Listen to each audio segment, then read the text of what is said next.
Hello friends, स्वागत है आप सबका एक नए वीडियो में। और ये वीडियो हमारा होगा एनसीईआरटी सीरीज का। जैसा कि हमारा एनसीईआरटी सीरीज में भी वर्ल्ड हिस्ट्री चल रहा है, मींस क्लास 10th हम लोग पढ़ रहे हैं और क्लास 10th में हम लोगों ने अभी तक एक चैप्टर किया है और ये चैप्टर नंबर 2 है, जिसमें हम लोग पढ़ेंगे नेशनलिज्म इन इंडिया।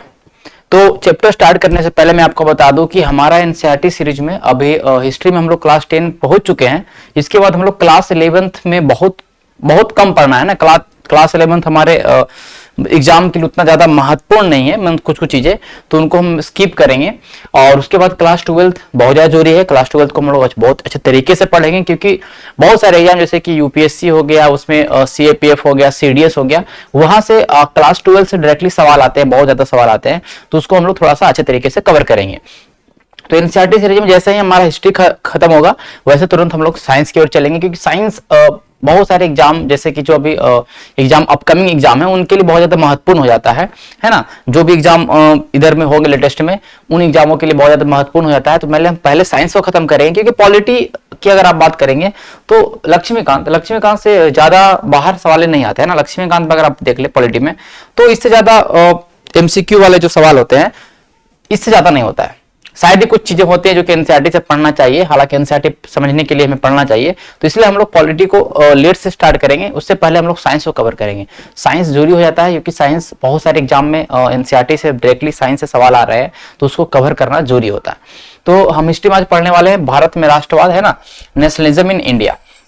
तो जिन्होंने भी पढ़ा होगा जो चैप्टर नंबर 1 था हमारा नेशनलिज्म इन यूरोप, है ना, यूरोप में राष्ट्रवाद, है ना, यूरोप में कैसे राष्ट्रवाद फैला, कैसे फ्रांस से राष्ट्रवाद की जो चिंगारी थी हर तरफ फैली, कैसे लोगों ने एक नेशन स्टेट के बारे में जाना कि एक नेशन स्टेट होता है, कैसे लोगों ने अपने जो कल्चर से अपने लैंग्वेज को सबको एक तरह करके नेशन स्टेट जैसे चीजों को आइडियाज को सोचा, है ना।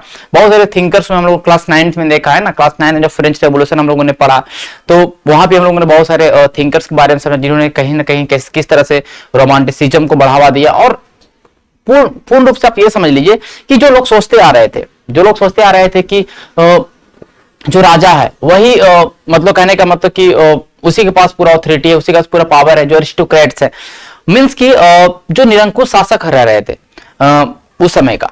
तो लोगों के दिमाग में बहुत कुछ धीरे धीरे उत्पन्न हुआ। फिर उनको लगा कि नहीं, ये क्या चीज है कि इसके जगह पे हम खुद हम लोगों के द्वारा चुना जाने वाला शासक नहीं शासन कर सकता है।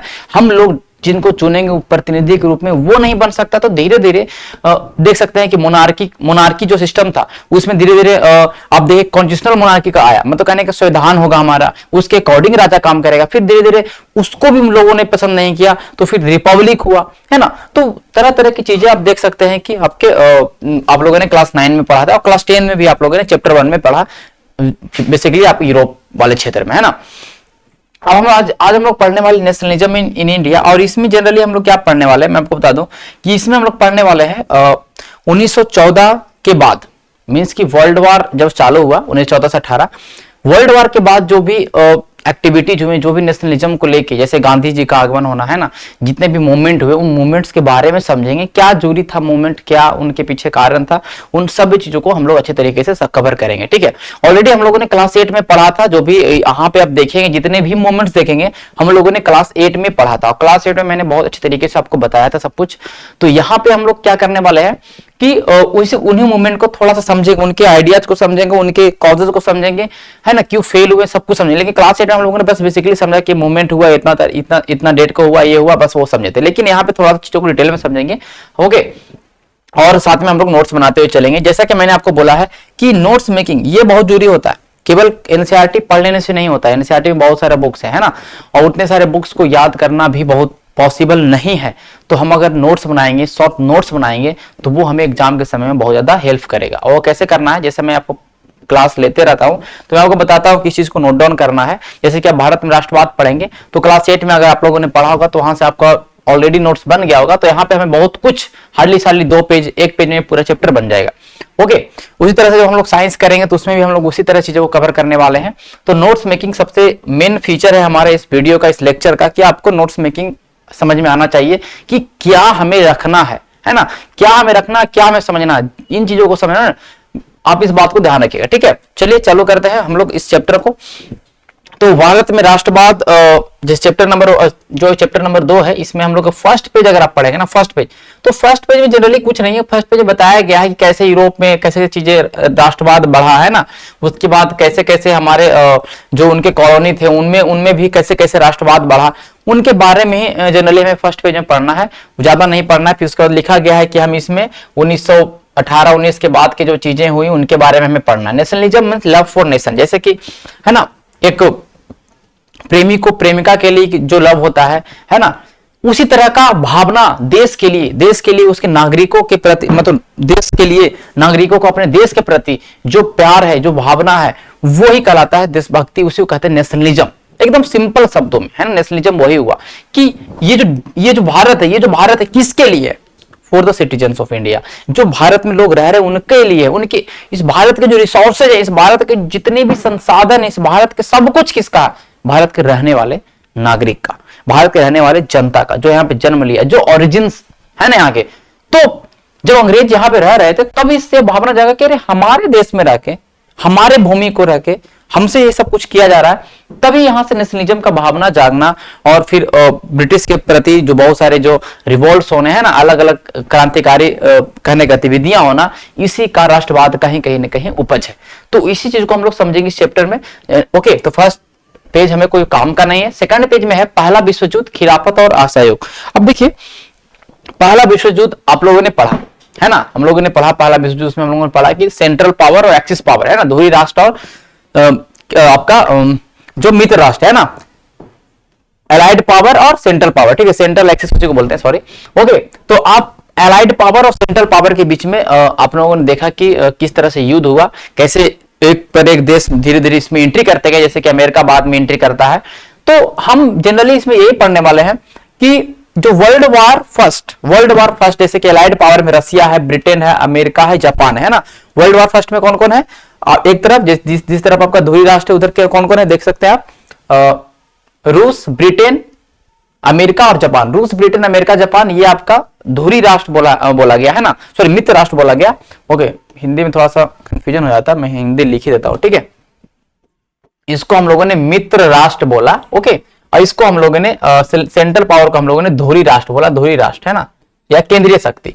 ओके, तो ये ऑस्ट्रो हंगरियन था, इधर जर्मनी था, ऑटोमन तुर्की था। ओके, अब हम वर्ल्ड वार फर्स्ट क्यों समझ रहे हैं, क्या हमारा नेशनलिज्म इन इंडिया में इसका क्या महत्व है? तो हम समझें क्योंकि हम लोगों ने वर्ल्ड वार में हिस्सा नहीं लिया, बट इनडायरेक्टली रूप से कहीं ना कहीं हमारा ऊपर इसका इंपैक्ट होगा, क्योंकि हम लोग कॉलोनी थे किसके? ब्रिटेन के, और ब्रिटेन इसमें आपका एलाइड पावर की तरफ से लड़ रहा है। तो ब्रिटेन जब एलाइड पावर की तरफ से लड़ रहा था तो ब्रिटेन की स्थिति थोड़ा सा इकोनॉमिक जो कंडीशन था वो बेकार हो गया, उसकी आर्थिक स्थिति थोड़ा सा गड़बड़ा गया है ना।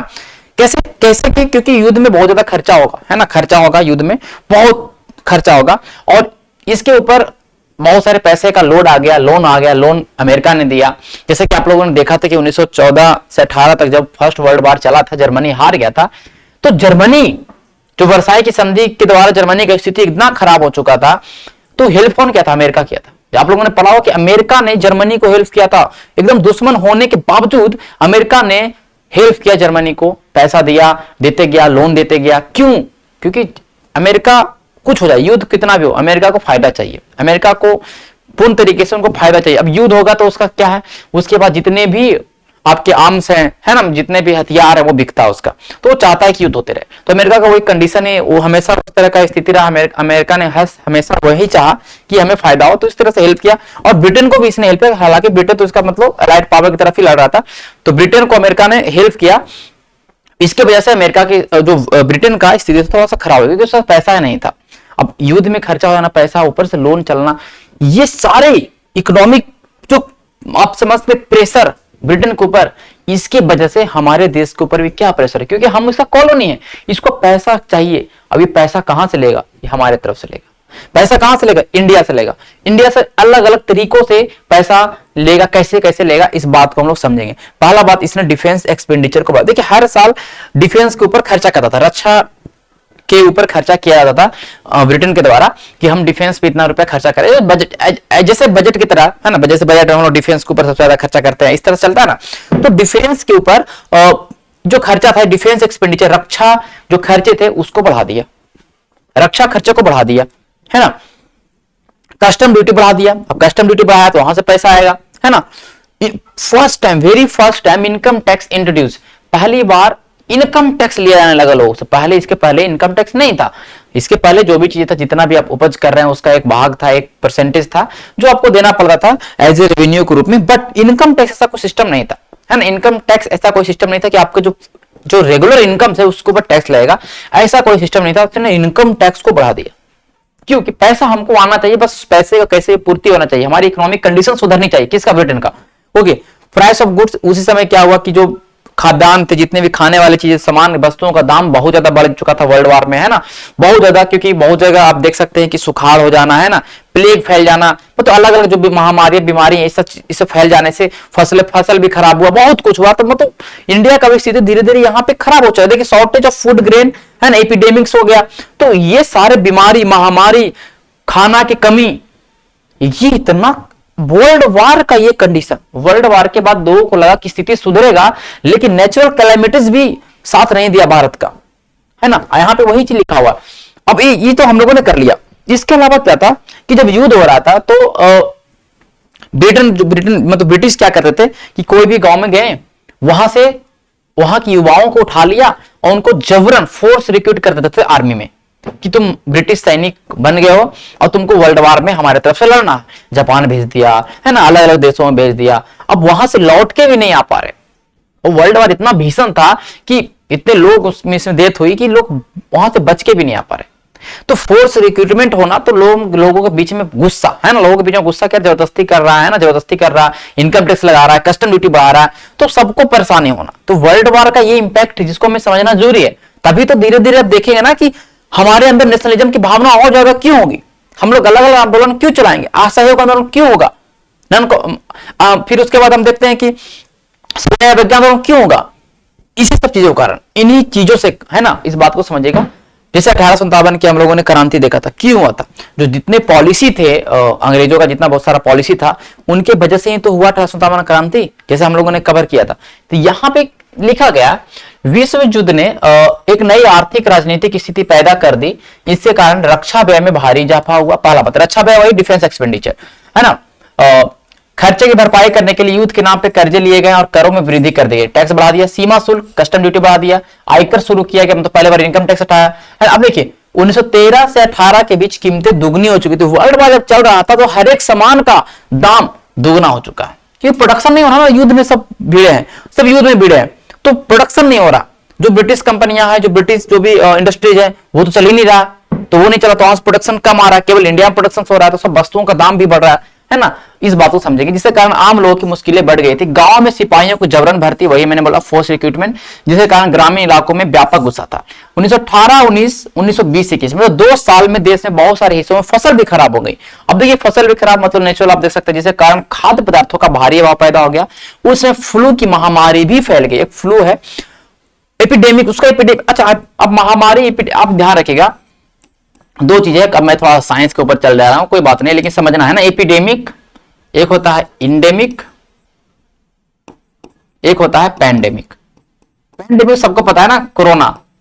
जो पैन मतलब होता है पूरा वर्ल्ड, पैन मतलब होता है बहुत बड़े एरिया में, तो पूरा वर्ल्ड में कोई बीमारी फैल जाए, पूरे बहुत ज्यादा बड़ा एरिया में फैल जाए, तो उसको पैंडेमिक बोल देंगे, है ना। कोई बीमारी खास एरिया में फैला है, खास एरिया में फैला। अच्छा, कोरोना फैला था तो कोरोना खत्म भी तो हो गया, ऐसा तो नहीं कि अभी तक प्रिविलेंट, अभी तक चल रहा है, नहीं ना, तो इसलिए उसको पैंडेमिक बोला।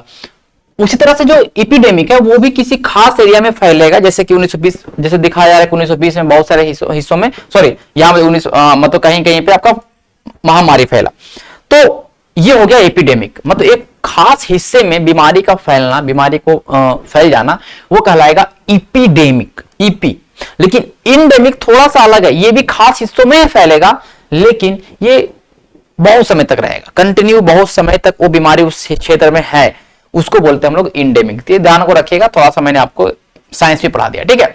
बोला गया कि 1921 की जनगणना के मुताबिक और महामारी कारण 120 से 130 लाख लोग मर। देखिए 1921 है ना, 1921 में आप देखिए, इसको क्या बोलते हैं, 1921 को बोलते हैं ना ग्रेट ईयर ऑफ डिवाइडिंग बोलते हैं ना, जैसे कि तो विभाजन, जैसे कि विभाजन का वर्ष बोलते हैं 1921 को। 1921 में इतना ज्यादा, मतलब 120 लाख लोग मरे, 120 लाख लोग, अब बहुत बड़ा है ना डाटा है, इतने लाख लोगों का डेथ हुआ था उस समय में। तो लोगों को उम्मीद थी कि युद्ध खत्म होने के बाद उनकी मुसीबतें कम होंगी, लेकिन हुआ नहीं। तभी ये सब कंडीशन देख रहे हैं 1920 के पहले है, 1900 जो भी है ना, 1919 टाइम में है, इस समय पूरा कंडीशन चल रहा है। इसी समय एक नया नेता सामने आया, उसने संघर्ष का एक नया ढंग, एक नया तरीका पेश किया। वो कौन थे? महात्मा गांधी।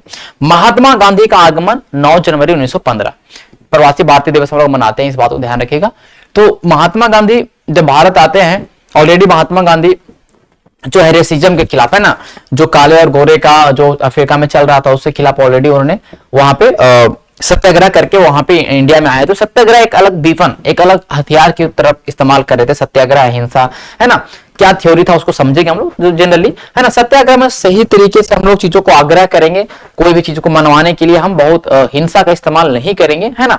जैसे कि जनरली हम लोग क्या करते हैं, हम लोग क्या करते हैं कि जब बचपन में क्या करते थे, कोई भी हमें सामान खरीदना होता था, कुछ भी हमें लेना होता था, घर से मंगवाना होता था, तो अगर घर वाले नहीं मानते थे तो क्या करते थे, थोड़ा सा खाना नहीं खा रहे हैं ना, खाना नहीं खा रहे, रूस जा रहे हैं, बात नहीं कर रहे हैं किसी से, तो फिर कहीं ना कहीं जनरली तो कुटाई हो जाता था। लेकिन कभी कभी क्या होता था कि काम कर जाता था वो चीज, कि लोग घर वाले लगता था अरे यार खाना नहीं खा रहा है ना, तो खरीद देते थे। जो सामान का जरूरत होता था उस सामान खरीद दिया जाता था।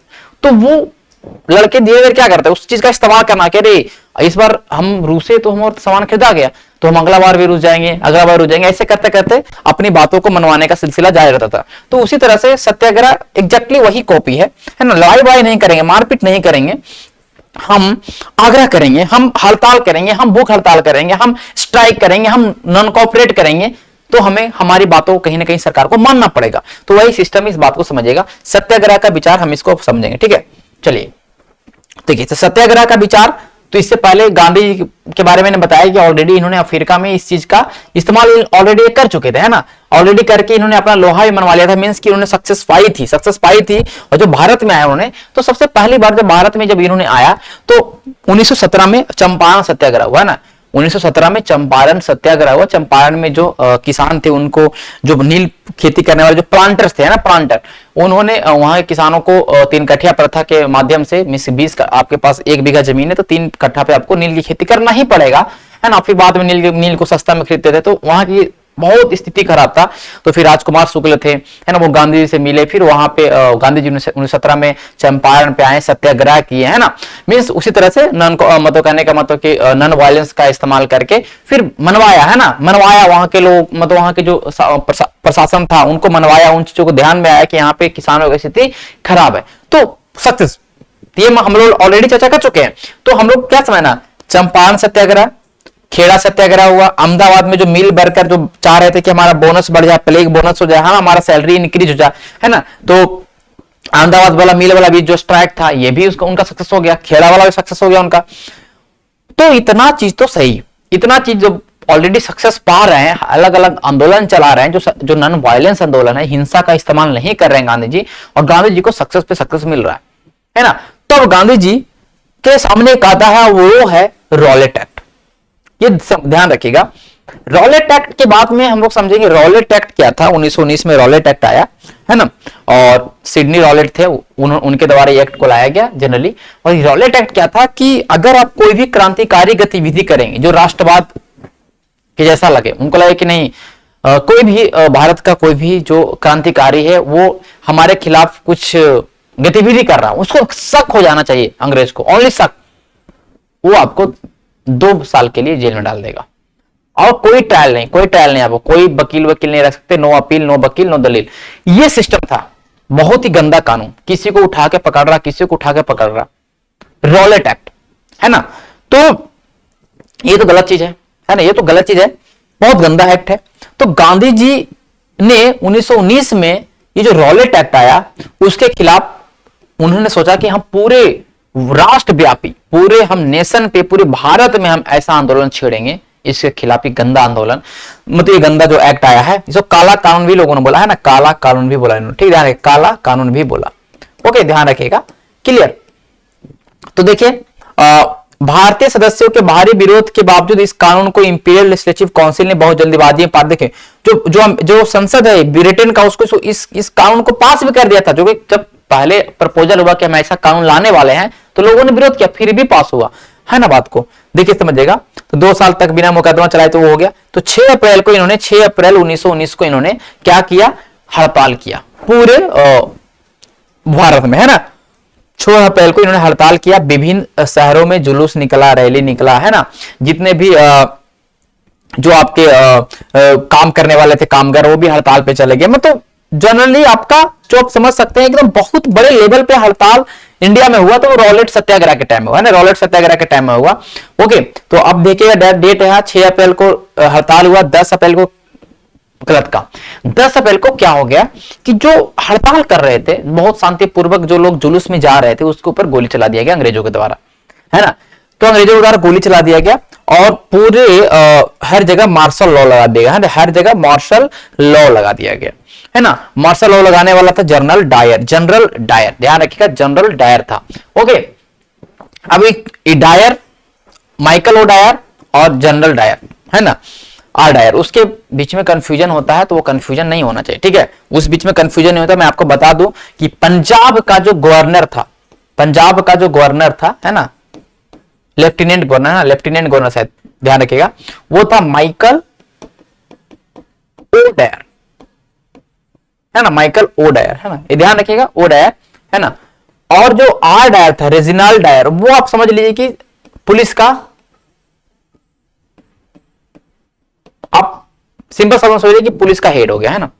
तो जनरल ओ डायर, जो माइकल ओ डायर बोल सकते हैं, जो पंजाब का आपका क्या गवर्नर है, और जो आपका आर डायर है, रेजिनाल्ड डायर इसको बोलते हैं, वो आपका समझ लीजिए कि पुलिस विभाग का हेड है, ठीक है। इस बात को ध्यान रखिएगा। तो अब 10 अप्रैल को ये काम हो गया, कांड हो गया कि लोगों पर गोली चला दिया गया अमृतसर में, पूरे मार्शल लॉ इंपोज हो गया पूरा पंजाब वाला एरिया में, है ना। इस बात को समझिएगा, ठीक है। और जनरल डायर ने कमांड संभाल लिया, जनरल डायर को दे दिया कि तुम पूरे इस मार्शल लॉ को संभालो, है ना, इस मार्शल लॉ को संभालो। इस बात को समझिएगा, आगे हम लोग कवर करेंगे, चीजों को समझेंगे, ठीक है, ध्यान से। तो अब उसके बाद ही आपको 2 बहुत महत्वपूर्ण नेता, डॉक्टर सफीउद्दीन किच्चू और डॉक्टर सत्यपाल, है ना, 2 महत्वपूर्ण नेता थे जनरली पंजाब के, या है ना अमृतसर के, उनको गिरफ्तार कर लिया गया था। तो लोगों ने उसके विरोध, लोग क्या कर ना, उनके विरोध लोगों ने मतलब गिरफ्तारी के विरोध में लोगों ने क्या किया कि एक जुलूस निकाला, या उन्होंने एक मीटिंग रखा। कहा मीटिंग रखा था? जालियांवाला बाग था अमृतसर में, वहां पे। तो जालियांवाला बाग जो अमृतसर में था, उसको मीटिंग रखा।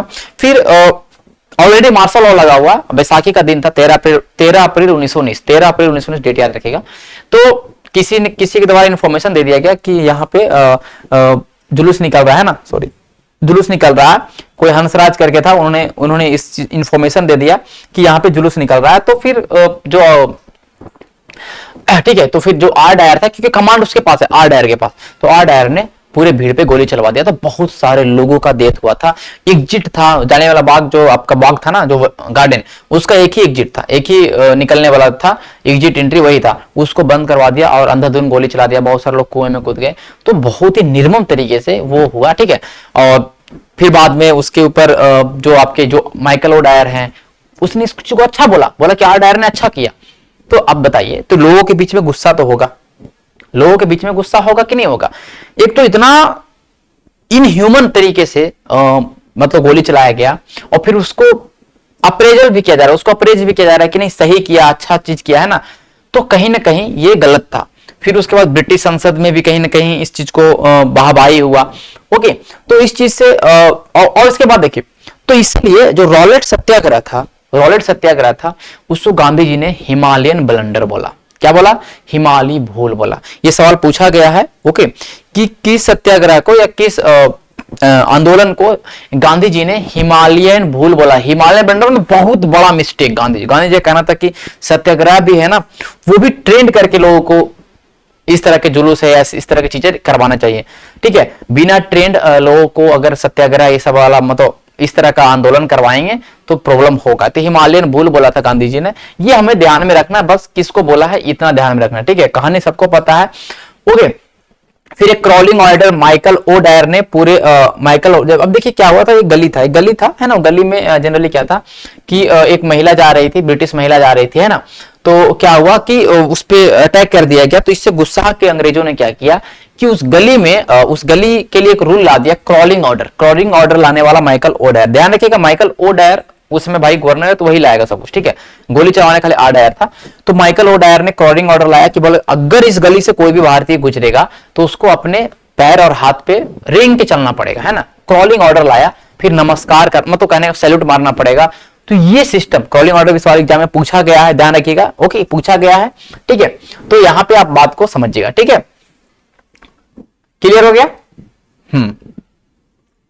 ठीक है, इस तरह से मतलब करना क्रॉलिंग ऑर्डर मतलब नीचा दिखाना भारतीयों को, उसके बीच में दहशत पैदा करना, ये आपका 1919 के रॉलेट सत्याग्रह के बाद ये सारे कहानी हो रहा है, 1919 का बात है। अब इस बात को समझिएगा, इस चीज को समझिएगा है ना कि रॉलेट सत्याग्रह एक बहुत बड़ा आंदोलन था, लेकिन अभी भी वह मुख्य रूप से शहरों और कस्बों तक ही सीमित था।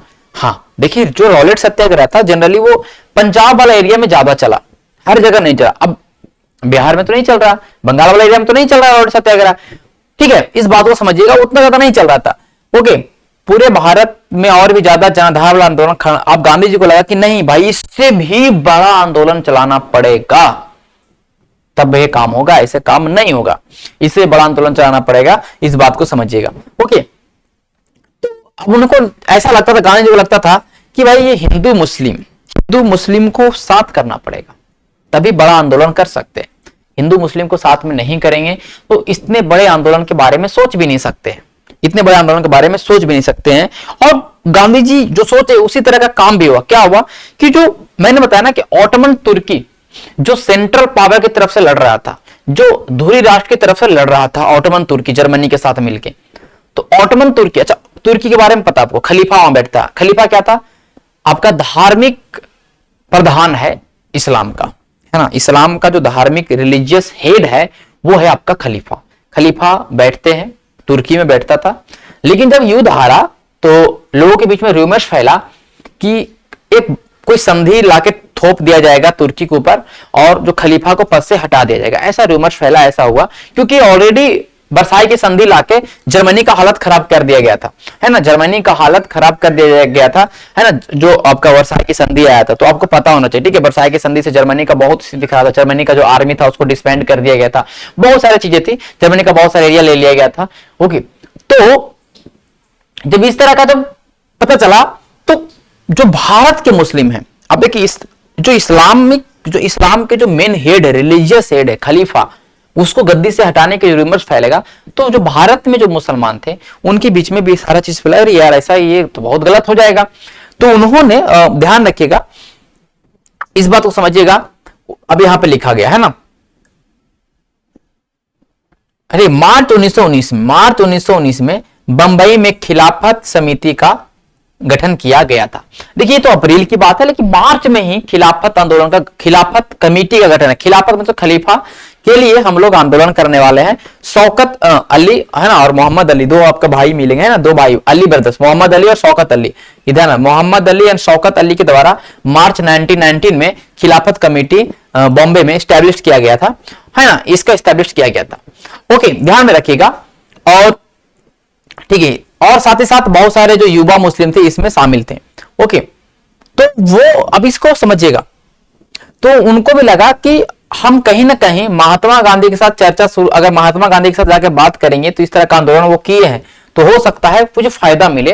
और महात्मा गांधी के साथ उन्होंने वार्तालाप किया और बोला हम सपोर्ट करेंगे, आपको भी रॉलेट एक्ट के खिलाफ आंदोलन करना है तो आप भी मतलब ये सारे जो चीजें आए, रॉलेट एक्ट आया है, ये सारी चीजें आई हैं।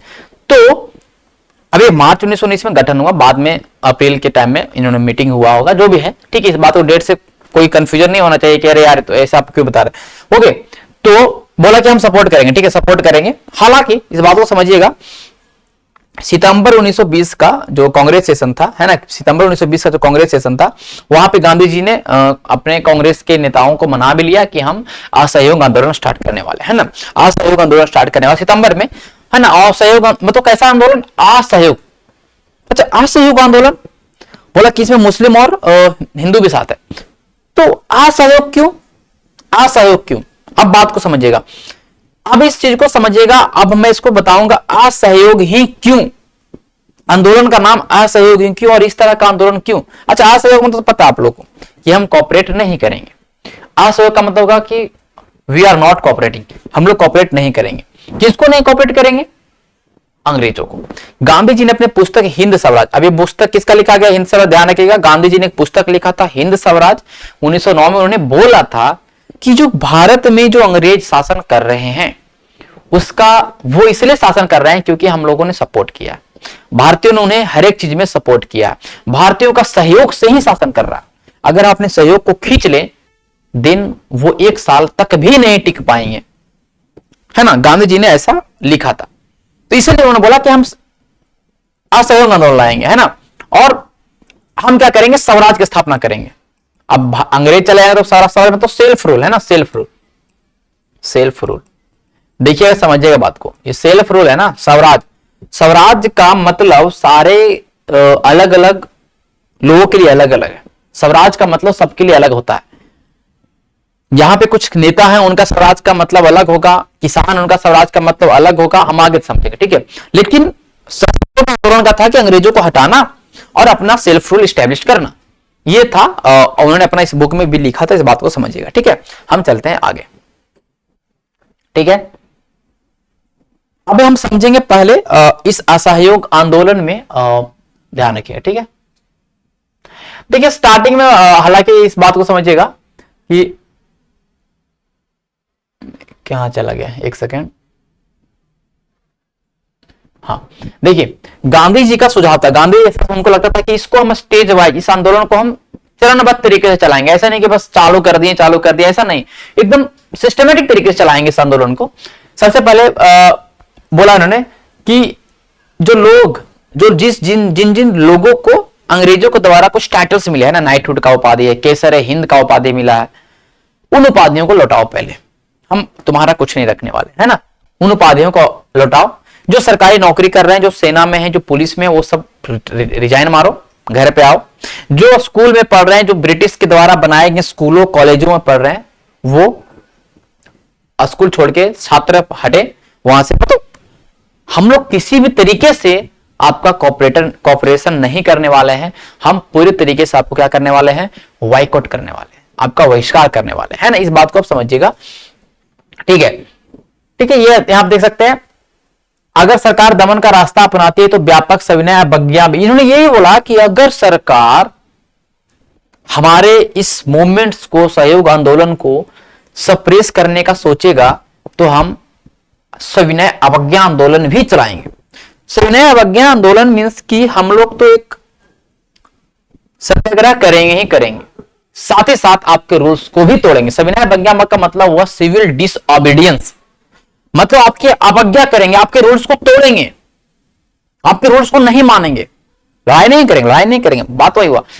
असहयोग भी करेंगे, आपके रूल्स को भी नहीं तोड़ेंगे, मतलब आपके रूल्स को भी तोड़ेंगे और हिंसा भी नहीं करेंगे, ऐसा आंदोलन हम चलाने वाला, ऐसा बोल दिया था उन्होंने। 1920 की गर्मियों में गांधी जी और शौकत अली समर्थन जुटाने के लिए देश भर में यात्राएं करते रहे, देखिए, ठीक है। कांग्रेस के बहुत सारे लोग इन प्रस्तावों पर सशंकित थे। वे नवंबर 1920 में विधायक परिषद में होने वाले चुनावों का बहिष्कार करने के लिए हिचकिचा रहे थे। उन्हें भय था कि इस आंदोलन में लोग हिंसा कर सकते हैं। सितंबर तक कांग्रेस में भारी खींचातान चलती रही। कुछ समय के लिए ऐसा लगा कि आंदोलन में समर्थकों और विरोधियों की भी सहमति नहीं बन पाएगी। आखिरकार दिसंबर 1920 में कांग्रेस ने, अब देखिए स्टार्टिंग में कांग्रेस के कुछ नेता जो हैं उनको लगता था कि इस आंदोलन अगर हम करेंगे तो क्या पता ये आंदोलन हिंसक रूप ले ले, है ना, हो सकता है जो आंदोलन है ये हिंसक वायलेंट हो जाए, और वायलेंट होगा तो दबा दिया जाएगा, उसका स्थिति बहुत बुरा हो जाएगा, लोग मारे जाएंगे। और कांग्रेस को ऐसा भी लगता था कि हमें जो 1920 में जो इलेक्शन होने वाला है ना, जो काउंसिल का इलेक्शन होने वाला उसमें हम भाग लेंगे, और भाग लेंगे, जीत जाएंगे, उसके बाद फिर हम पॉलिसी बनाएंगे, फिर सब जो रूल्स आया उसको हटा देंगे। ऐसा कांग्रेस का सोच था कि हम कांग्रेस विधायी परिषद वाला जो इलेक्शन उसमें भाग लेंगे, इसलिए इस तरह का आंदोलन नहीं करेंगे, उनका सोच था। लेकिन हालांकि सितंबर से लेकर दिसंबर के बीच में ये सारा स्थिति, बहुत सारा ये डिबेट्स हुए, मतलब बहस वहस चलते रहा। फिर हालांकि 1920 का ये ध्यान रखिए, 1920 का है ना, 1920 का कांग्रेस का स्पेशल सेशन है ना, स्पेशल सेशन, कांग्रेस का स्पेशल सेशन नागपुर पूछता है ना, नागपुर, इसमें 7 हो गए कि हाँ ठीक है असहयोग आंदोलन होगा। तो 1920 इस बात को ध्यान रखिएगा, कांग्रेस का स्पेशल सेशन नागपुर वाला है ना, क्लियर, ओके। और यही लिखा मैंने, फाइनली कॉम्प्रोमाइज दिसंबर 1920 नागपुर सेशन, और पूरे पूर्ण तरीके से है ना टाइटल्स को त्यागा गया, नौकरी छोड़ा गया, आर्मी में छोड़ा गया, पुलिस, सब कुछ लेजिस्लेटिव काउंसिल सब त्याग, मतलब पूर्ण रूप से बॉयकॉट, पूरे इंडिया में हर एक जगह स्कूल छोड़ रहे हैं, कपड़े जलाए जा रहे हैं, है ना, अंग्रेजों के जो कपड़े उनके द्वारा बनाए गए कपड़े जलाए जा रहे हैं, सब खादी वस्त्र का इस्तेमाल कर रहे हैं, है ना, लॉयर्स हैं जो अपना प्रैक्टिस छोड़ के घर बैठ रहे हैं, सब आंदोलन में कूद पड़े, सब पूरे व्यापक रूप से, इतना कि अंग्रेजों का स्थिति खराब हो चुका है। अंग्रेजों का जो फॉरेन गुड्स, जो विदेश से जो वस्तुएं आती थी, जो उससे पैसा अंग्रेजों को होता था, उसमें उसका आधा, उसकी इनकम में आधा होगा। अब देख लिखा गया, आगे हम बताते हैं, है ना, यहां पे नहीं है, देखिए ओके,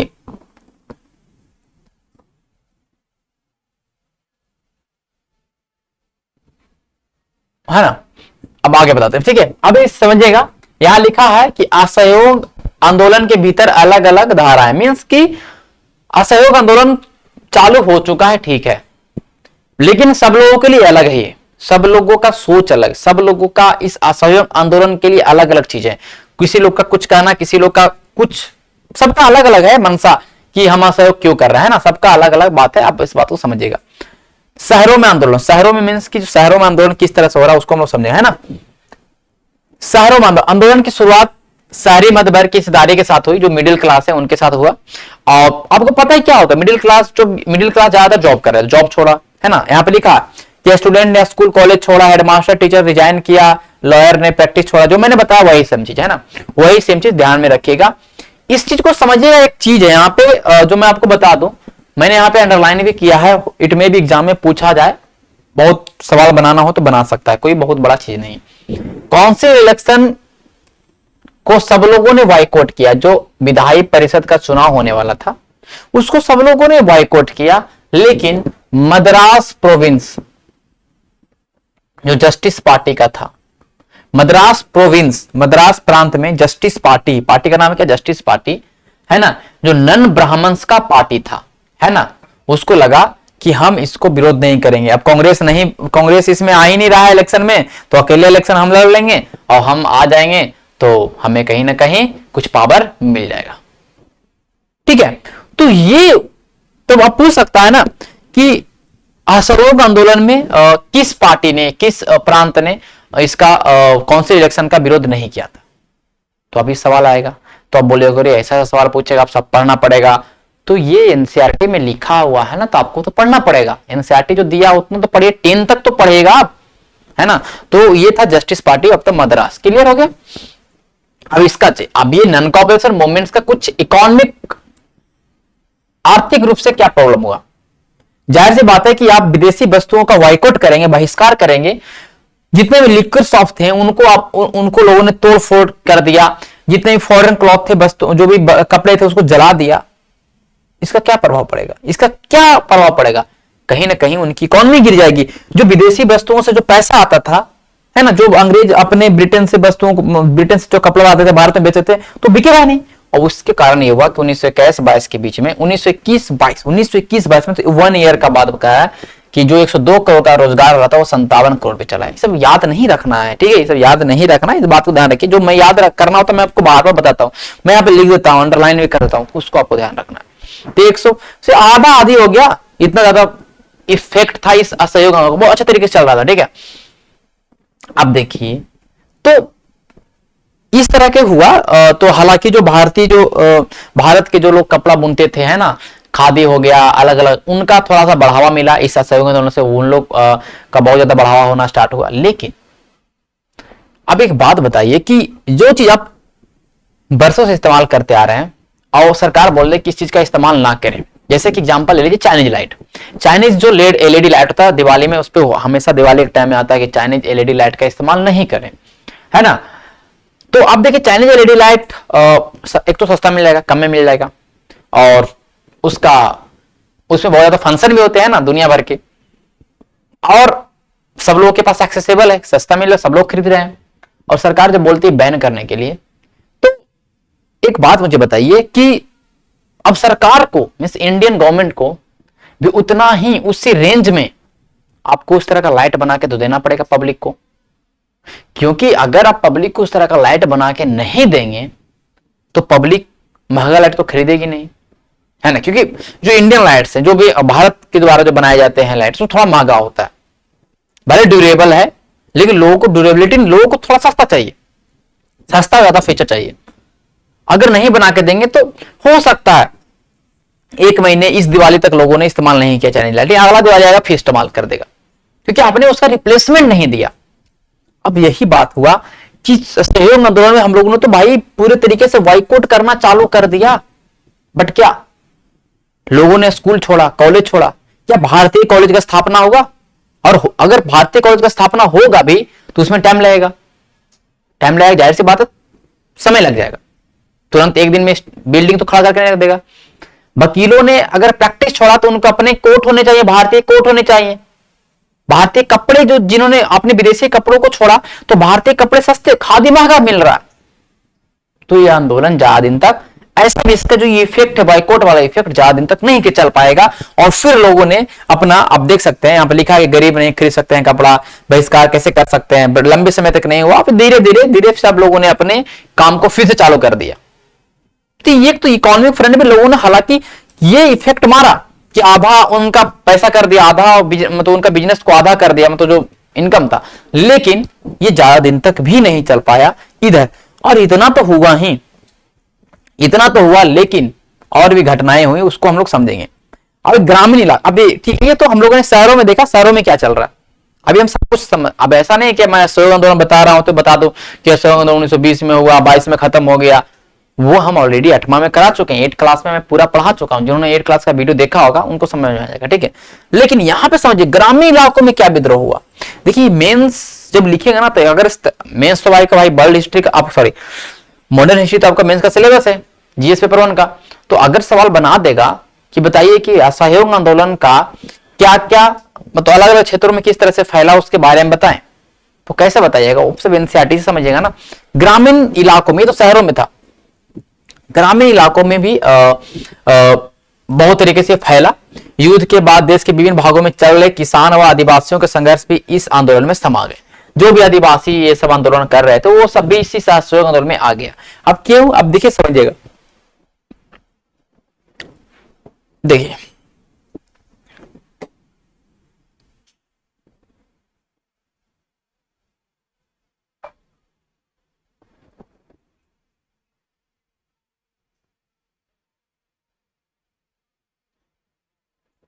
एक सेकंड, हाँ यहाँ पे आ गया, ठीक है।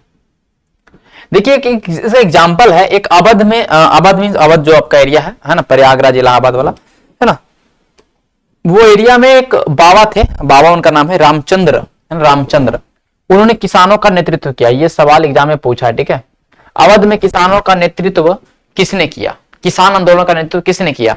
तो बाबा रामचंद्र। बाबा रामचंद्र एक इंडेंचर्ड लेबर थे, मींस गिरमिटिया मजदूर थे। गिरमिटिया मजदूर मतलब कुछ मजदूरों को भारत से कॉन्ट्रैक्ट बेसिस पे ले जाया था। जो भी ब्रिटेन के जो उपनिवेश थे, है ना, फ्रेंच गुयाना हो गया, वेस्ट इंडीज हो गया, फिजी हो गया, वहां पे उनसे मजदूरी करवाते थे। तो वो लेबर को गिरमिटिया मजदूर बोला गया। तो बाबा सन्यासी भी उसी तरह के मजदूर थे। हालांकि जब उनका कॉन्ट्रैक्ट पूरा हुआ तो इंडिया में जब आए और जब असहयोग आंदोलन हुआ तो उनके दिमाग में चीज चला कि हम किसान, जो अवध में जो किसानों का जो पीड़ा था, अवध में किसानों का पीड़ा था, जमींदारों से दिक्कत था, उनको जमींदारों से दिक्कत था, है ना, जमींदारों से दिक्कत था। तो यहां जो अवध वाला क्षेत्र है, किसान जो है, किसानों के लिए सहयोग आंदोलन क्या है? किसानों के लिए स्वराज क्या है?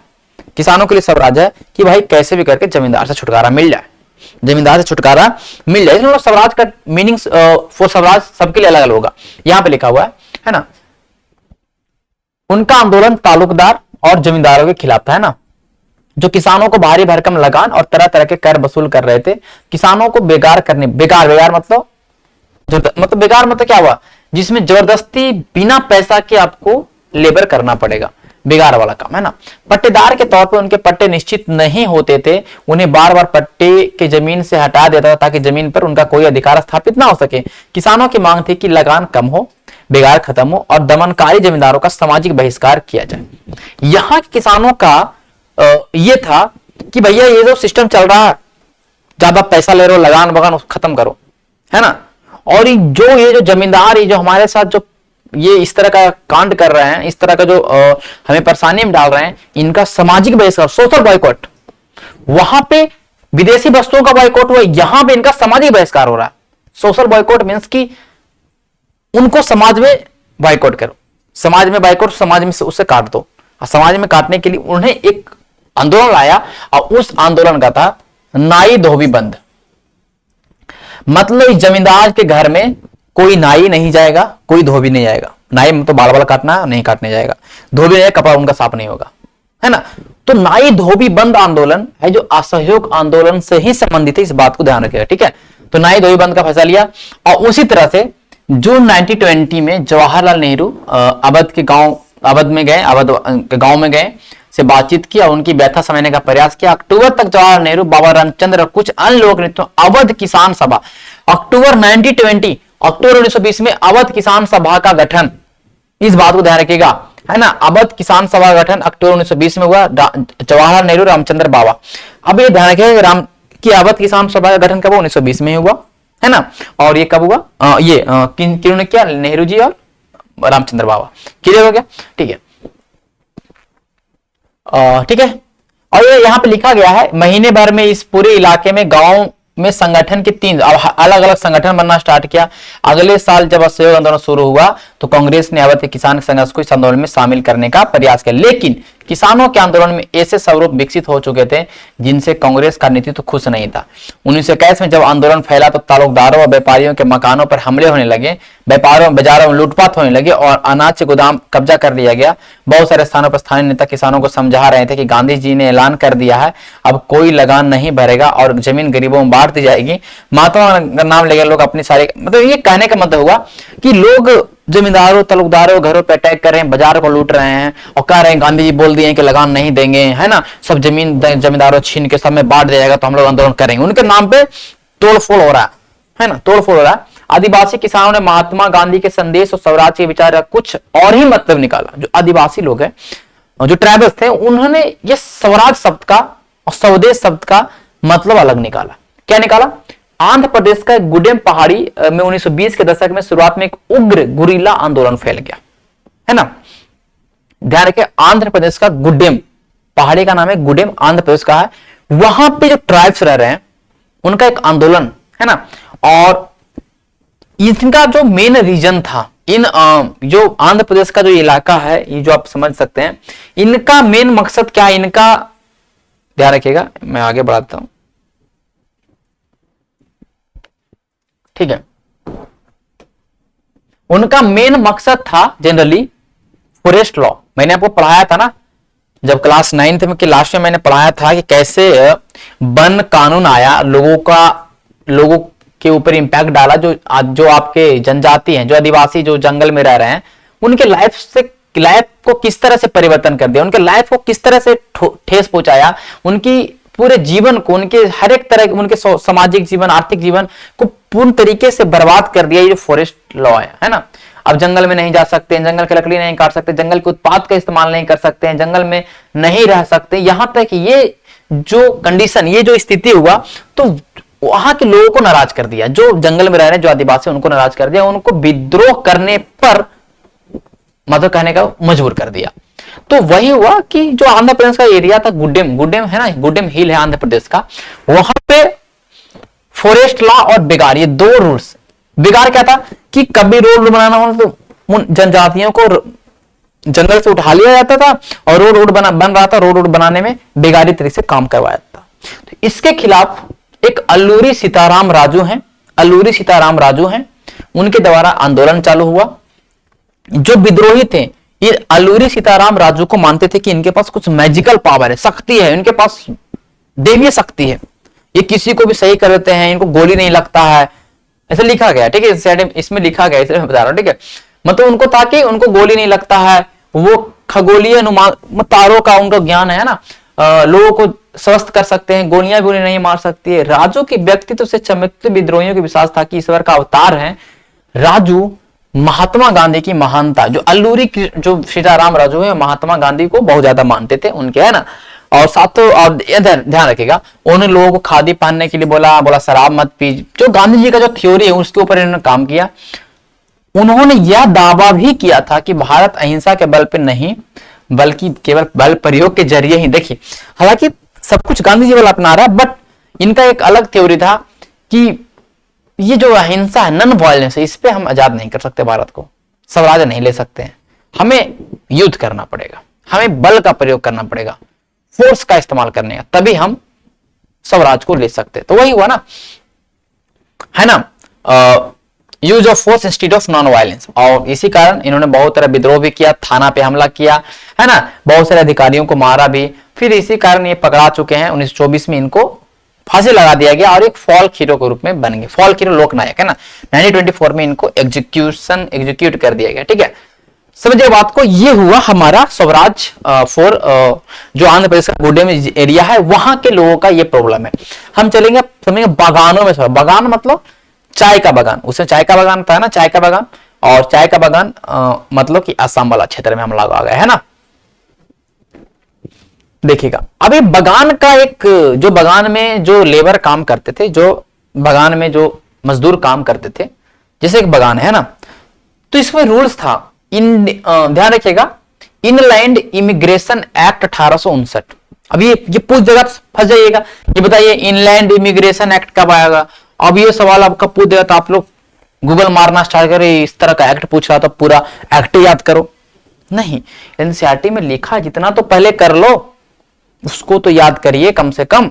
जब एनसीईआरटी में इसको साफ साफ लिखा गया क्लास 10 के एनसीईआरटी में कि 1859 में इनलैंड इमिग्रेशन एक्ट के तहत बागानों में जो काम करने वाले मजदूर थे, बिना परमिशन के बागान से बाहर जाने का छूट नहीं था, और यह इजाजत बहुत कम मिलता था उनको। मतलब जो एक बार बागान में काम कर लिया, उसको बाहर जाना है तो परमिशन लो पहले अंग्रेजों, मतलब ठीक है, बागान मालिक से, और जल्दी मिलता भी नहीं था। तो इससे लोग परेशान है। अब इनको लग रहा है कि भैया हम इस बागान से बाहर निकल जाए, यही हमारे लिए स्वराज है, यही हमारे लिए स्वराज है। और यही आप देख सकते हैं, है ना। और क्लियर,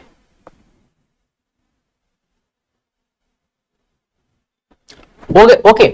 जब उन्होंने असहयोग आंदोलन के बारे में सुना, हजारों मजदूर अपने अधिकारियों की अवहेलना करने लगे। उन्होंने बागान छोड़ दिए और अपने घर की ओर चल दिए जबरदस्ती। उन्हें लगता था कि अब गांधी राज आ रहा है, इसलिए अब तो हरेक को गांव में जमीन मिल जाएगी। लेकिन वे अपनी मंजिल पर नहीं पहुंच पाए। रेलवे और स्टीमरों की हड़ताल के कारण वे रास्ते में ही फंस गए। उन्होंने पुलिस ने पकड़ लिया, उनकी बुरी तरह पिटाई हुई। तो आप इस बात को समझिए, इन्होंने हालांकि छोड़ के भागा फिर, लेकिन जब उस समय बहुत हर जगह रेलवे वेलवे सब लोग जब हड़ताल पे था, तो फिर पुलिस ने उनको पकड़ लिया। लेकिन आप इस बात को आप इस मूवमेंट से आप समझने की कोशिश करिए कि स्वराज का अर्थ अलग अलग है ना। स्वराज का जो सबके लिए अलग अलग है। एक जो किसान है उसको लग रहा है कि मेरा जमीन मिल जाए, हम है ना बेकार ना करें। एक जो प्लांटेशन जो कर रहे हैं, जो आपके चाय की बागान में लोग काम कर रहे हैं, उनको लग रहा है कि भैया हम यहां से निकल जाए बाहर, गांव अपने चले जाए। तो सबके लिए अलग अलग है। जो शहरों में हो रहा था उनका अलग था तरीका, उन बाइकआउट कर रहे थे ना, उनका बाइकआउट करना था। बट हालांकि तो ये हुआ, इन स्थानीय आंदोलनों की अपेक्षाओं और दृष्टियों को कांग्रेस के कार्यक्रम में परिभाषित नहीं किया गया। हाँ, अब देखिएगा, जो भी कांग्रेस ने जो प्रोग्राम लॉन्च किया सहयोग आंदोलन का, उसमें ये नहीं बताया था कि स्वराज का अर्थ क्या है, पूर्ण रूप से पूरे क्लियरली डिफाइन नहीं किया था, है ना। इसलिए आप देख सकते हैं कि धीरे धीरे लोगों को कहीं ना कहीं अलग अलग अर्थ निकाला, स्वराज का अलग अलग हिसाब से अर्थ निकाला, है ना। इस बात को समझिएगा, ठीक है। आगे चलते हैं, क्लियर। देखिए, आदिवासियों ने गांधी जी का नाम का नारा लगाया और स्वतंत्र भारत की हुंकार भरी। वे अखिल भारतीय आंदोलन से भावनात्मक स्तर पर जुड़े हुए थे। जब वे महात्मा गांधी का नाम लेकर काम करते थे और अपने आंदोलन को कांग्रेस के आंदोलन से जोड़ कर देखते थे, वास्तव में किसी आंदोलन का अंग बन जाते, जो उन इलाकों तक ही सीमित नहीं था। अब ये छोड़िए, ये कोई काम का नहीं है, हम आगे चलते हैं सविनय अवज्ञा की ओर।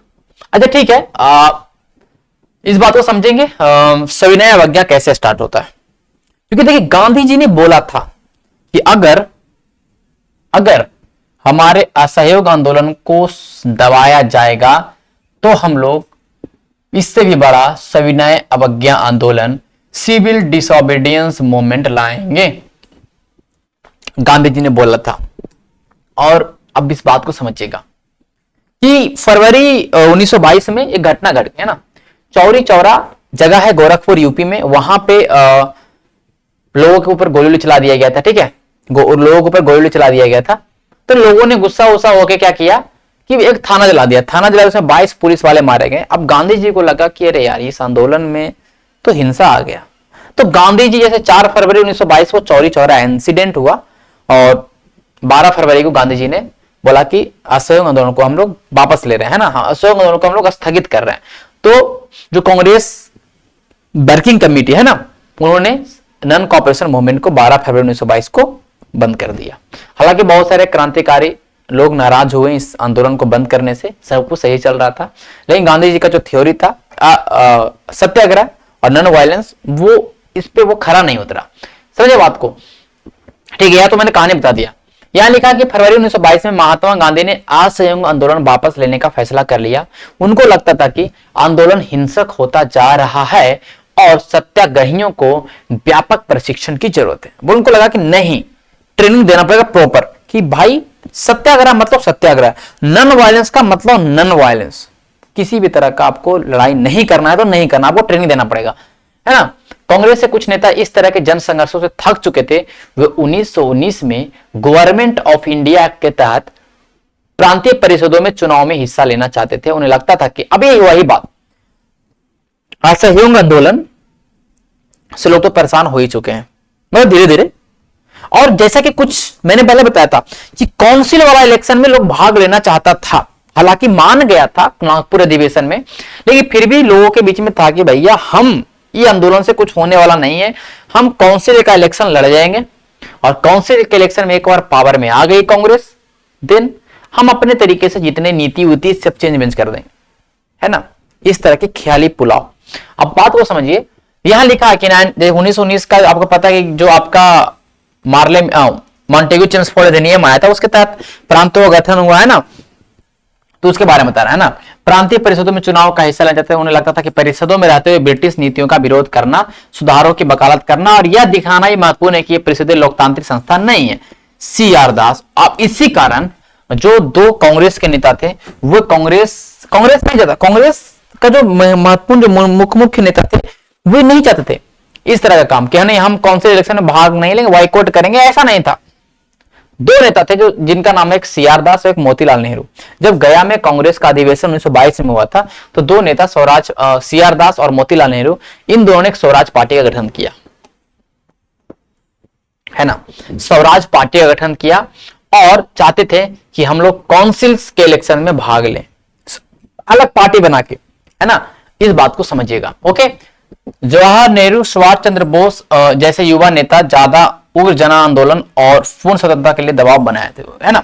लेकिन जवाहरलाल नेहरू और जो आपके सुभाष चंद्र बोस है, इनका अलग है प्रतिक्रिया। इनका है कि पूर्ण रूप से हमें टोटल रिवॉल्यूशन चाहिए, हमें पूर्ण स्वतंत्रता चाहिए और हमें आंदोलन बहुत ज्यादा उग्र चाहिए, है ना, उग्र आंदोलन चाहिए। आंतरिक बहस व असहमति के इस माहौल में 2 ऐसे तत्व थे जिन्होंने 20 के दशक में आखिरी सालों में भारतीय राजनीति की रूपरेखा एक बार फिर बदल दी। पहला कारक था विश्वव्यापी आर्थिक मंदी का असर। अब पता है कि 1929 में आपको ग्रेट ईयर ऑफ डिप्रेशन आएगा अमेरिका में, है ना। अमेरिका का जो स्टॉक मार्केट है ना, वॉल स्ट्रीट, वो कोलैप्स कर जाता है, जैसे हम लोगों ने ऑलरेडी पढ़ा। तो उससे भारत में भी उसका असर हुआ, है ना। 1926 से कृषि उत्पादों की कीमतें गिरने लगी और 1930 के बाद जो पूरी तरह धराशायी हो गई। कृषि उत्पादों की मांग गिरी और निर्यात कम होने लगे। किसानों को अपनी उपज बेचना और लगान चुकाना भी भारी पड़ने लगा। 1930 तक ग्रामीण इलाकों बाहरी उत्तर पुतल से गुजरने लगा।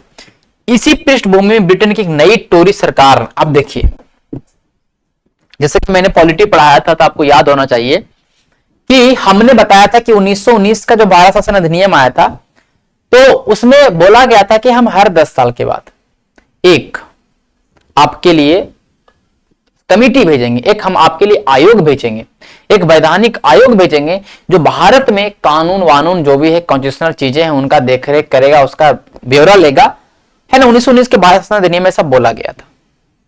और उसी के जब वहां पे ब्रिटेन में नया सरकार बन गया, टोरी गवर्नमेंट बन गया, तो 1929 में भेजना था, लेकिन ब्रिटेन में जब गवर्नर 1927 में नई सरकार बन गई, तो टोरी गवर्नमेंट, जो टोरी सरकार ने सर जॉन साइमन के नेतृत्व में एक वैधानिक आयोग का गठन किया, उसको साइमन कमीशन बोला गया। साइमन कमीशन जो था उसका हेड था जॉन साइमन, और एक वैधानिक कमीशन जो आपका स्टैट्यूटरी कमीशन, जो जैसा कि वादा किया था वैसा कमीशन बनाया और इंडिया में उसको भेजा कि इंडिया में जाओ, है ना, और देखो वहां पर किस तरह का जो संवैधानिक गतिरोध है, जो भी मतलब कहने का मतलब कि संविधान के लिए जो मांग चल रहा है या सरकार के लिए जो मांग चल रहा है, जो नया नया रूल्स के लिए जो मांग चल रहा है, उसको जाके देखो।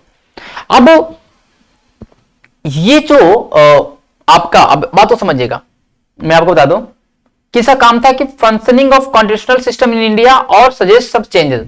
ये साइमन कमीशन का काम था कि जो संवैधानिक सिस्टम है, संवैधानिक तंत्र है, उसके कार्य को देखना, उसको एग्जामिन करना और साथ ही साथ कुछ परिवर्तन लाना सरकार में। ओके, लेकिन साइमन कमीशन का बहुत ज्यादा विरोध हुआ।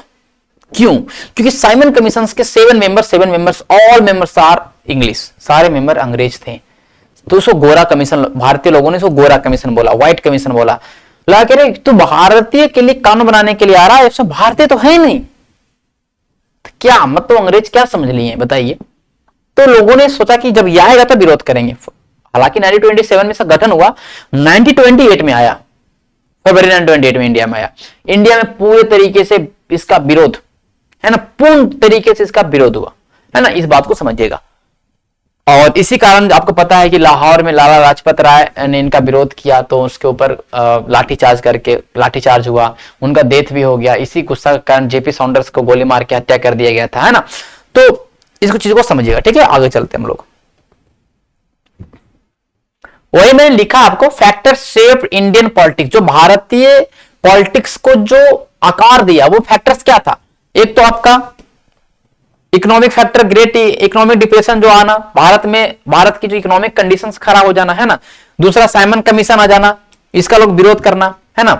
तो अब ये हुआ, ठीक है। मैंने जो लिखा वो सब आप समझ सकते हैं, जो मैंने पढ़ाया वही आपका है, ठीक है।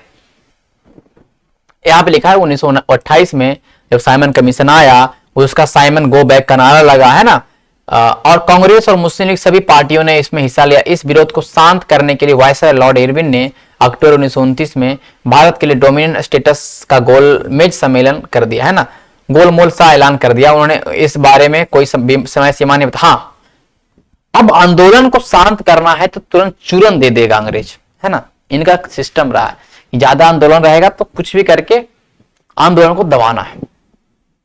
तो अंग्रेजों ने बोला कि हम आपको डोमिनियन स्टेटस का दर्जा दे देंगे। कब इन्होंने बोला?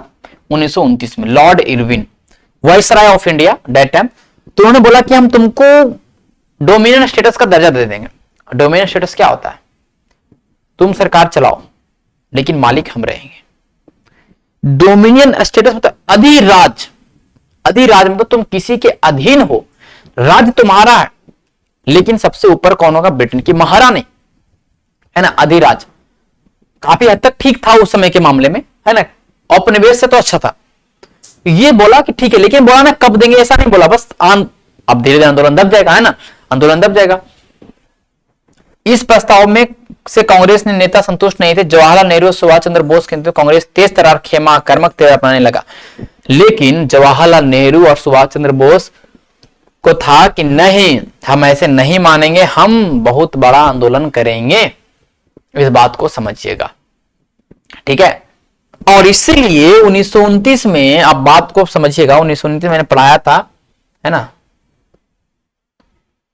इसीलिए जब 1929 में, है ना, 1929 में लाहौर अधिवेशन हुआ था ना, 1929 में लाहौर कांग्रेस का अधिवेशन, 1929 में लाहौर। प्रेसिडेंट आपके जेएल नेहरू ने डिसाइड किया कि हमें चाहिए पूर्ण स्वराज, टोटल रेवोल्यूशन चाहिए भाई, ऐसे काम नहीं चलेगा। पूर्ण स्वराज की मांग 1929 के लाहौर सेशन में, और 1930 में ये सेशन हुआ। 1930 में जनवरी 1930, 26 जनवरी 1930 को इन्होंने रावी नदी के तट पे झंडा भी फहराया कि हम स्वतंत्रता दिवस मनाते हैं 26 जनवरी 1930 को, और जब आजाद होंगे तो 26 जनवरी को हम स्वतंत्रता दिवस ही मनाएंगे। ऐसा बोला, है ना, 26 जनवरी 1930, इस बात को ध्यान रखिएगा। ओके, इसीलिए तो हम जब देखते हैं ना कि जब हमारा संविधान का गठन हुआ, तो जब संविधान हमारा बन गया, तो हम लोग संविधान जो हमारा देश में संविधान लागू का जो डेट रखा हम लोगों ने 26 जनवरी को ही रखा, क्योंकि 26 जनवरी को कहीं ना कहीं हम लोगों ने स्वतंत्रता दिवस मनाने का गठन माना था। लेकिन हालांकि हमें 15 अगस्त 1947 को आजादी मिला, तो हम लोगों ने 15 अगस्त को स्वतंत्रता दिवस मान लिया और 26 जनवरी को गणतंत्र दिवस मान लिया। ठीक है, बात को समझिएगा। ठीक है, और ये हुआ, ठीक है, चल ठीक है, ये तो समझ गए आपको। देश को एकजुट करने के लिए महात्मा गांधी को एक नमक शक्तिशाली प्रतीक। अब देखिए, तो ठीक है, इधर हुआ, इन दोनों का सोच अलग है। अब ये जो गांधी जी थे, इन्होंने सोचा कि भाई आंदोलन बहुत बड़ा करना पड़ेगा, जिसमें पूरे भारत के सारे लोग शामिल हो जाए, है ना, भारत के सारे लोग शामिल हो जाए। और कैसे इस तरह का आंदोलन कैसे होगा बताइए? इस तरह का आंदोलन होगा, कोई ऐसा चीज उठा लें जो भारत के सब लोग जानते हैं उस चीज को, ऐसा मुद्दा उठा ले। और वो मुद्दा गांधी जी को लगा नमक। नमक क्यों? क्योंकि मैंने ऑलरेडी आपको पढ़ा दिया है क्लास 8 में, पूरा अच्छा तरीके से बताया है ना। उन्होंने कहा कि अगर नमक के ऊपर कानून लगा दिया है कि कोई भारतीय नमक नहीं बना सकते हैं, नमक अगर आपको खरीदना है तो ब्रिटिश के द्वारा, मतलब उसमें जो सरकारी बोल सकते हैं, जो सरकारी कंपनियां जो नमक बना रही है उनसे ही नमक खरीद सकते हैं, अपना नमक बना नहीं सकते। पहले क्या था कि लोग पानी गर्म कर देते थे, समुद्र वाला पानी नमक बन जाता था, मतलब जो भी सिस्टम लोग अपना नमक। अब नमक बेसिक नीड्स है, अमीर हो या गरीब हो सबके घर में नमक चलेगा। और उस नमक पे कानून बनाया हुआ था, उस नमक पे रोक लगाया हुआ था सॉल्ट एक्ट के माध्यम से। तो गांधी जी को लगा कि सॉल्ट एक्ट का मुद्दा उठाते हैं कि नमक कानून को तोड़ेंगे, है ना। और उन्होंने 31 जनवरी 1930 को वायसराय इरविन को एक खत लिखा। इस खत में उन्होंने 11 मांगों का उल्लेख किया। देखिए बाबू, समझिएगा बात को। उन्होंने 11 डिमांड्स रखे, 11 डिमांड्स, है ना, 11 डिमांड रखा उन्होंने कि नमक। अभी 11 डिमांड क्या था? 11 सूत्री मांग था। गांधी जी ने 11, देखिए 31 जनवरी 1930 को गांधी जी ने 11 मांग रखा। अब बोला कि ये मांग, अब इसमें सब कुछ था, कुछ उद्योगपतियों के लिए मांग था, कुछ किसानों के लिए था, और उसमें मेन जो 11वां नंबर वाला था वो था नमक कानून को हटाओ। ये 11 मांग को बोला कि अगर इन 11 मांग को अगर आप नहीं मानेंगे, बोला कि अगर अल्टीमेटम है, अगर 11 मार्च तक इस 11 मांग को नहीं, 11 मार्च तक 11 मांग को नहीं मांगेंगे तो हम आपको बहुत बड़ा सविनय अवज्ञा आंदोलन कर लेंगे। गांधी जी का ये अल्टीमेटम था, है ना। अच्छा ठीक है, हम लोग थोड़ा सा देख लेते हैं। ओके, यहां पे मैंने शायद इसमें डाला होगा, तो हाँ ठीक है, क्लियर, समझ लेते हैं। ओके, मैंने वही क्लास 8 वाला ही मैंने यहाँ पे डाला है, कोई कुछ अलग नहीं है। ठीक है, थोड़ा सा इंग्लिश है बट मैं हिंदी पूरा समझा दूंगा, क्योंकि वो रिवाज हो जाएगा भी आपका। ठीक है, बाकी सब कुछ समझ में आ जाएगा। ठीक है, देखिए दांडी मार्च। अब देखिए, हालांकि वायसराय इरविन ने नहीं माना कांग्रेस, तो फिर क्या किया गांधी जी ने? 78 लोगों को लिया, 78 समर्थकों को लिया और अहमदाबाद के साबरमती आश्रम से कब निकले? 12 मार्च को निकले 1930 को, और 6 अप्रैल को पहुंच गए, है ना। 12 मार्च 1930 को अहमदाबाद के साबरमती आश्रम से निकले, पैदल यात्रा किए, डांडी पहुंचे। डांडी एक कोस्टल एरिया था, समुद्र किनारे गांव था, वहां पे नमक, समुद्र के पानी से नमक बना के कानून तोड़ दिया। अच्छा, सिविल डिसोबीडियंस का मतलब मैंने पहले बताया कि हम तुमको सहयोग भी नहीं करेंगे, है ना, और तुम्हारे कानून को भी तोड़ेंगे, यही है सिविल डिसोबीडियंस, है ना। तो सॉल्ट लॉ, जो इंडियन सॉल्ट एक्ट था 1882 का, है ना, जिसमें मोनोपोली था केवल अंग्रेजों का, उसको तोड़ा। और 78 फॉलोअर्स के साथ चला था उन्होंने साबरमती से दांडी तक 240 मील का यात्रा इन्होंने तय किया, है ना, और सॉल्ट बना के उन्होंने कानून को तोड़ा। इसको ध्यान में रखिए, ठीक है। 24 दिन चला उन्होंने। कितने दिन चला? 24 दिन। कितना माइल चला? 240 माइल। तो याद करना कोई बहुत कठिन नहीं है, 24 दिन 240 माइल, 24 दिन 240 माइल, है ना। क्लियर हुआ? तो ये हुआ ये। और देखिए इस तरह के आंदोलन, जैसे कि जिस तरह के मैंने बोला ना कि हर एक क्षेत्र में इस आंदोलन का प्रभाव होगा, तो सिविल डिसोबीडियंस मूवमेंट के जैसा ही आंदोलन राजगोपालाचारी के द्वारा तमिलनाडु में, है ना, जिसको राजाजी बोलते हैं, के केलपक्कम मालाबार में केलप्पम के बारे में जानेंगे। वाइकोम सत्याग्रह था, उनके ये नेता रहे हैं। और जब इस तरह का जब आंदोलन चला 1930 में, तो इन्होंने मालाबार, केरल के मालाबार तट पे इन्होंने केलप्पक्कम ने भी इस तरह के आंदोलन चलाए। सरोजिनी नायडू ने धरसना में जो सॉल्ट वर्कर था, सॉल्ट देखिए धरसना जगह है ना, धरसना जगह है, वहां पे सॉल्ट वर्कर्स जो आप मतलब कहने का मतलब जो कानून जो नमक बनाते थे, उनको सपोर्ट किया है ना, उनको सपोर्ट किया, उनके आंदोलन में सपोर्ट किया। हालांकि ध्यान रखिएगा, जब ये धरसना में जो सॉल्ट वर्कर जब विरोध कर रहे थे अंग्रेजों का, तो उनके ऊपर बहुत ज्यादा जायती हुआ, उनके ऊपर बहुत ज्यादा उनको मारपीट किया, बहुत मारा उनको अंग्रेजों ने। तो इतना ज्यादा ना कि उसको एक अमेरिका के पत्रकार हैं बेब मिलर, अमेरिका के पत्रकार हैं बेब मिलर, उन्होंने इस चीज को रिपोर्टिंग किया था। सवाल पूछता है कभी कभी कि सविनय अवज्ञा आंदोलन के समय पत्रकार कौन थे जिन्होंने इस चीज को रिपोर्ट किया, तो बेब मिलर, याद रखिएगा अमेरिका के थे। तो बेब मिलर ने इसका दिखाया कि धरसना के सॉल्ट वर्कर के साथ किस तरह से जायती हुआ। क्लास 8 में हम लोगों ने डिटेल से पढ़ा था, ठीक है। रानी गैडिल्लू थे जिन्होंने मणिपुर और नागालैंड में इस तरह के आंदोलन को उन्होंने किया, रानी गैडिल्लू है ना। अब गांधी जी का 11 पॉइंट था क्या, थोड़ा सा उसको भी समझना है ना। तो ये था, एक तो वही था कि भैया आर्मी और सिविल सर्विसेज के ऊपर जो पैसा खर्चा करो उसको कम करो। मैंने पहले बताया था ना कि उसको 50% से कम करो, है ना। फिर उसके बाद था कि सीआईडी डिपार्टमेंट है ना, उसको उसमें सुधार लाओ सीआईडी में, है ना। फिर उसके बाद था कि जो भी जिनको जेल में आपने डाला, पॉलिटिकल प्रिजनर्स को जो जेल में डाला उसको छोड़िए, है ना। फिर उसके बाद था कि पोस्टल रिजर्वेशन बिल को अपनाइए, है ना। बहुत सारे थे। और टेक्सटाइल प्रोटेक्शंस को इंट्रोड्यूस करिए, मतलब ये सब कोई काम का नहीं है, ठीक है। मेन इसमें 11वां नंबर क्या था, 11वां नंबर वही था कि नमक कानून को खत्म करिए। जैसे मैंने यहां लिखा ना, नमक कानून को खत्म करिए, अबॉलिश साल्ट टैक्स, है ना। नमक कानून खत्म करिए, नमक कोई भी बना सकता है, ऐसा करिए। क्लियर। तो ये सिस्टम था। अच्छा, ये मैं आपको बताऊं, जब मैं पढ़ाता हूं तो आपको मैं सब कुछ क्लियर करवाता हूं। जैसे कि आपको अगर असहयोग आंदोलन से सविनय अवज्ञा आंदोलन से किसी भी तरह का सवाल आएगा, आप आंसर कर पाए, दोबारा पढ़ने की जरूरत नहीं हो। मैं बार बोलता हूं दोबारा पढ़ने की जरूरत नहीं हो, एक बार पढ़ो, उसको नोट्स बनाओ। फॉर्म्स ऑफ मोबिलाइजेशन, मतलब इस असहयोग आंदोलन के समय कुछ बच्चों ने भी ग्रुप बनाया, उसको वानर सेना बोला गया है ना, उसको वानर सेना बोला गया, इसका विरोध किया है ना। कुछ बच्चियों ने भी ग्रुप बनाया, उसको मंजरी सेना बोला गया। तो सवाल पूछा है, बीपीएससी में पूछा है, मंजरी सेना एंड वानर सेना,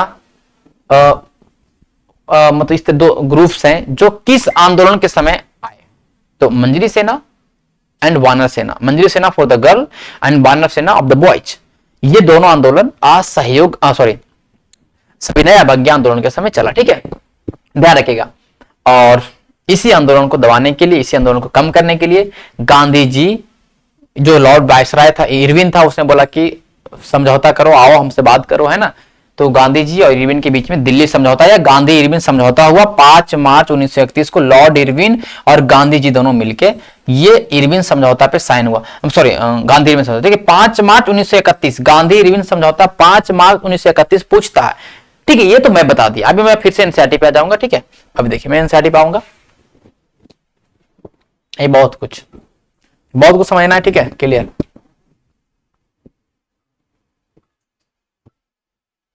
ये वही चीज है ना, यही चीज है कि 24 दिन तक चला, है ना, हर दिन 10 मील करके, तो 40 मील चला उन्होंने, ठीक है। तो खत्म, आगे चलते हैं।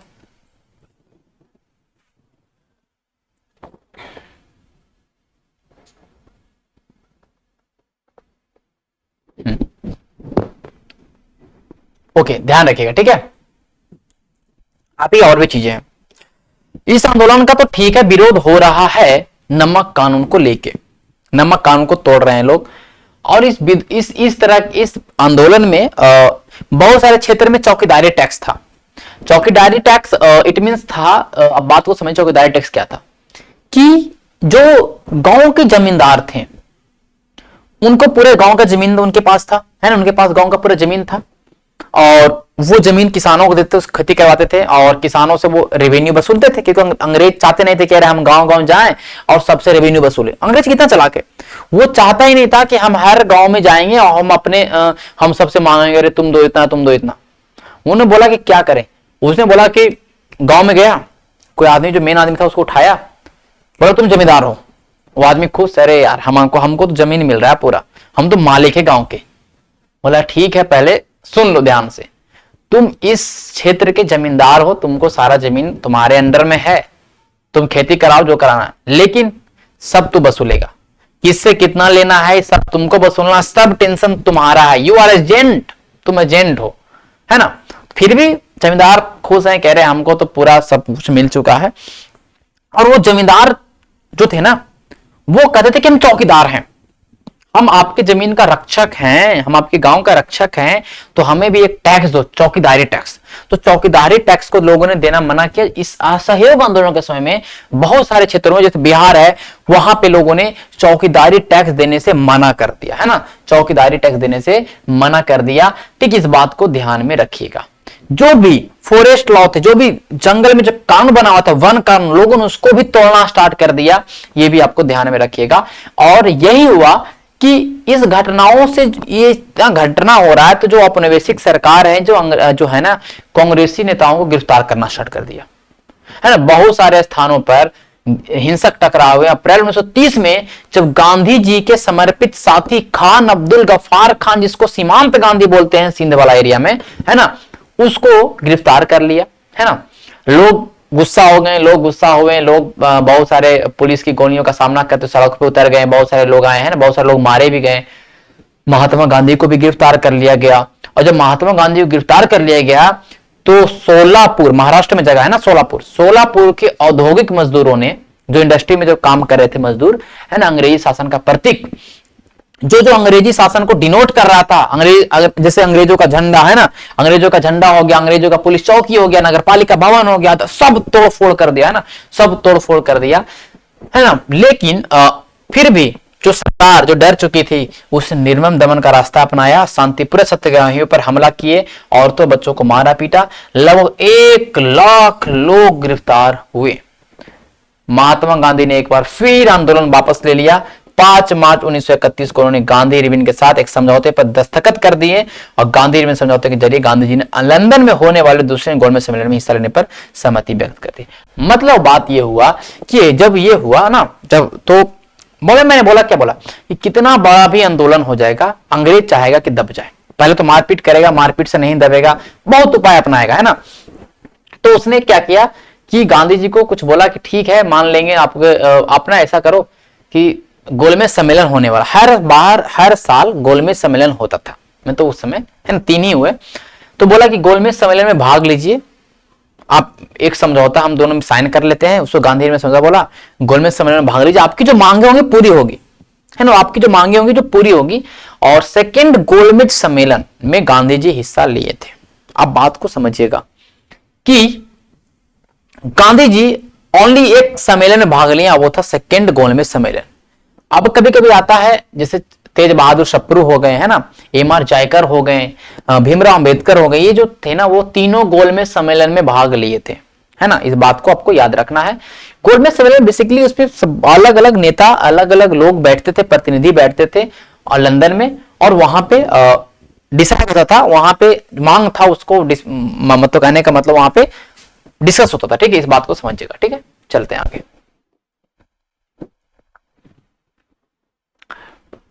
हाँ, आप देखिए, ये जो आपका हुआ ना,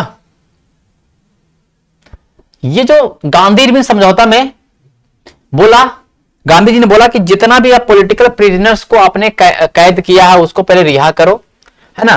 और दिसंबर 1931 में गांधी जी लंदन भी गए। यह वार्ता बीच में वार्ता टूट गया, मतलब गोलमेज सम्मेलन जो आपका सेकंड वाला हुआ वो सक्सेस नहीं हो पाया। और यहां आकर उन्होंने पाया कि सरकार के नए सिरे से दमन शुरू कर दिया है। गफ्फार खान और जवाहरलाल नेहरू दोनों जेल में थे, उनको छोड़ा ही नहीं भाई। बोला ठीक है छोड़ देंगे, जाइए चलिए ना, ठीक है आइए ना, छोड़ देंगे, छोड़ा ही नहीं। इनके मेन नेता जवाहरलाल नेहरू एंड खान अब्दुल गफ्फार खान दोनों जेल में ही था, है ना, इस बात को समझिएगा। ठीक है, कांग्रेस को गैर कानूनी घोषित कर दिया। देखिए कांग्रेस को क्या कर दिया कि इलीगल पार्टीज है। अब इतना विरोध, मतलब बोला कि अब सब कुछ कर देंगे, छोड़ देंगे। इसलिए गांधी जी जो सेकंड जो आपका गोलमेज सम्मेलन था, राउंड टेबल कॉन्फ्रेंस था, उसको गांधी जी ने बीच में ही छोड़ दिया, है ना, इस बात को समझिएगा, है ना। भारी आशंकाओं से बीच महात्मा गांधी ने सविनय आंदोलन फिर दोबारा शुरू किया। बीच में वहां पे बंद किया 5 मार्च 1931 को, है ना, और फिर गांधी जी ने चालू कर दिया, है ना। लेकिन फिर आंदोलन 1934 में बंद हो जाता है, इस बात को ध्यान रखिएगा। लास्टली जो आंदोलन सविनय अवज्ञा आंदोलन लास्टली जिस दिन बंद होता है, जिस दिन खत्म, कहने का मतलब सविनय आंदोलन की आप बोल सकते हैं कि समाप्त होता है, वो 1934 में। ये ध्यान रखिए, पूछता है सवाल। 1934 में सविनय अवज्ञा आंदोलन पूर्ण तरीके से बंद हो जाता है। हमने सविनय अवज्ञा आंदोलन के बारे में समझा, लेकिन अभी हम लोगों ने सविनय अवज्ञा आंदोलन के बारे में और भी चीजें नहीं समझा कि लोगों ने आंदोलन को कैसे लिया। नेता हैं तो उन्होंने आंदोलन को कैसे लिया समझ गए, लेकिन जो लोग थे, जो और भी लोग हैं, उन्होंने इस आंदोलन को किससे देखा, किस तरीके से देखा, उसको समझेंगे, है ना, उसको हम लोग समझेंगे। देखिएगा, अरे रे एक सेकंड, मैं पानी पी लेता हूं। ओके, तो अब हम समझेंगे लोगों ने आंदोलन को कैसे लिया, लोगों ने इस आंदोलन को किस तरीके से समझा, किस तरीके से इस पे रिएक्ट किया, उसको समझेंगे हम लोग। आइए देखते हैं, देखें कि सिविल नाफरमानी या सविनय अवज्ञा आंदोलन में शामिल विभिन्न सामाजिक समूह कौन से थे, उन्होंने आंदोलन में हिस्सा क्यों लिया, उनका क्या आदर्श था, उनके लिए स्वराज का क्या मायने था, है ना। तो गांव के संपन्न किसान समुदाय जैसे गुजरात के पट्टीदार और उत्तर प्रदेश के जाट आंदोलन भी सक्रिय थे। व्यावसायिक फसलों की खेती करने के कारण व्यापार में मंदी और गिरती कीमतों से बहुत परेशान थे। जब उनकी नगद आय खत्म होने लगी तो उनके लिए सरकारी लगान चुकाना नामुमकिन हो गया था। सरकार लगान कम करने को तैयार नहीं थी, चारों तरफ असंतोष था। संपन्न किसानों ने सविनय अवज्ञा आंदोलन का बढ़ चढ़कर समर्थन किया। उन्होंने अपने समुदायों को एकजुट किया और कई बार अनिच्छुक सदस्यों को बहिष्कार के लिए मजबूर किया। उनके लिए स्वराज की लड़ाई भारी लगान के खिलाफ लड़ाई थी। देखिए, जो अमीर किसान हैं, जिनके पास जमीन है, जो बिजनेस करने से जो व्यापार करते हैं, उनका भी कहीं ना कहीं जो व्यवसायिक जो कमर्शियल क्रॉप्स था, उनका कमर्शियल क्रॉप्स के कारण कहीं ना कहीं उनका जो व्यापार में मंदी था, उनका कीमत गिर रहा था, जो कमर्शियल क्रॉप्स थे, तो उनको परेशानी हो रहा था। तो उन्होंने सोचा कि हम जो लगान, अब ये सब लगान ले रहा है, इनके पास पैसा नहीं है लगान देने के लिए, इनके पास पैसा नहीं है, ये जो बड़े बड़े किसान है इनको, तो इन्होंने लगान के स्वराज की लड़ाई क्या था, भारी लगान के खिलाफ। इनके लिए स्वराज क्या है कि भाई ये जो लगान है, ये इसके खिलाफ लड़ना हमको, ये नहीं देना आपको, है ना। लेकिन जब 1931 में लगानों के घटे बिना आंदोलन वापस ले लिया गया, उन्होंने बड़ी निराशा देखी। 1931 में आपको पता है कि जब मार्च 1931 में गांधी जी आंदोलन जब वापस ले लिया था और इनका डिमांड पूरा ही नहीं हुआ था, तो वो परेशान हो चुके थे। लेकिन जब 1932 में आंदोलन दोबारा शुरू किया तो उन्होंने बहुत से हिस्सा लिया, बहुत सारे लोगों ने हिस्सा। अब देखिए, जाहिर सी बात है यार कि एक बार आंदोलन चालू करिएगा, फिर बंद करिएगा, चालू करिएगा, तो लोग परेशान है कि कैसे क्या हो रहा है। एक बार आंदोलन गांधी चालू कर रहे हैं, फिर बंद कर दे रहे हैं, चालू कर रहे हैं, बंद कर रहे हैं। तो बहुत सारे लोगों दोबारा जब चालू हुआ था ना, तो दोबारा इसलिए तो लोगों ने सपोर्ट ज्यादा नहीं किया, इसलिए तो दोबारा आंदोलन नहीं चल पाया। बात को समझिए, ज्यादा पार्टी रूप से नहीं चल पाया, है ना। इस बात को समझिएगा, कोई भी चीज में रेगुलेटरी होना चाहिए। आप जैसे अपने रेगुलेटरी को तोड़ते हैं, जैसे निरंतरता रुकता है, तो कोई भी काम नहीं हो पाता है। जैसा कि आपकी पढ़ाई को देख लीजिए, आप डेली पढ़ रहे हैं, डेली आप अगर कोई एग्जाम की तैयारी कर रहे हैं, डेली आप मॉक टेस्ट लगा रहे हैं, डेली मॉक टेस्ट लगा रहे हैं, कंटिन्यू मॉक टेस्ट लगा रहे हैं, तो आपका जो लेवल है, जो आपका जो लेवल है समझने की चीजें, सवाल सोल्व करने का जो लेवल है, वो बहुत बेहतर हो जाएगा। लेकिन जैसे 10-20 दिन आप छोड़ दे लगाने के लिए मॉक, तो फिर से पढ़ने का मन नहीं करेगा, फिर सोल्व करने का मन नहीं करेगा, बहुत कुछ। इसलिए पढ़ाई में कंसिस्टेंसी बहुत मायने रखता है। बहुत लोग तेज होते हैं, बहुत ब्रिलियंट होते हैं लोग, और कुछ कम लोग जो जिनका मतलब उनका उतना ज्यादा कहने का मतलब वो ज्यादा तेज नहीं है, मीडियम ही है, लेकिन फिर भी वो उनसे ज्यादा परफॉर्म करते हैं। उसके ऊपर डिपेंड करता है कंसिस्टेंसी, है ना। तो बहुत ज्यादा जरूरी होता है। गरीब किसान केवल लगान में कमी नहीं चाहते थे, उन्होंने बहुत सारे किसान जमींदारों से पट्टे पर जमीन लेकर खेती कर रहे थे। अब ये तो किसका था, वेल्दी पिजेंट्स, जो जिनके पास जमीन था, बहुत सारा विभिन्न एक्टिविटी कर रहे थे। बट कुछ जो पुअर पिजेंट्स थे, उनको लगान का कोई इशू नहीं था, लगान में कमी नहीं चाहते थे। मैंने पहले बताया जैसे अवध में जो किसान आंदोलन था, है ना, उसी तरह से यहाँ पे इनका था। जो ये क्या करते थे, जो जमींदार थे उन जमींदारों से पट्टे पर जमीन लेके, है ना, पट्टा पर जमीन लेके खेती करते थे, है ना, उस तरह का काम चल रहा था। तो अब समझिएगा, इसको हम लोग थोड़ा जूम कर लेते हैं,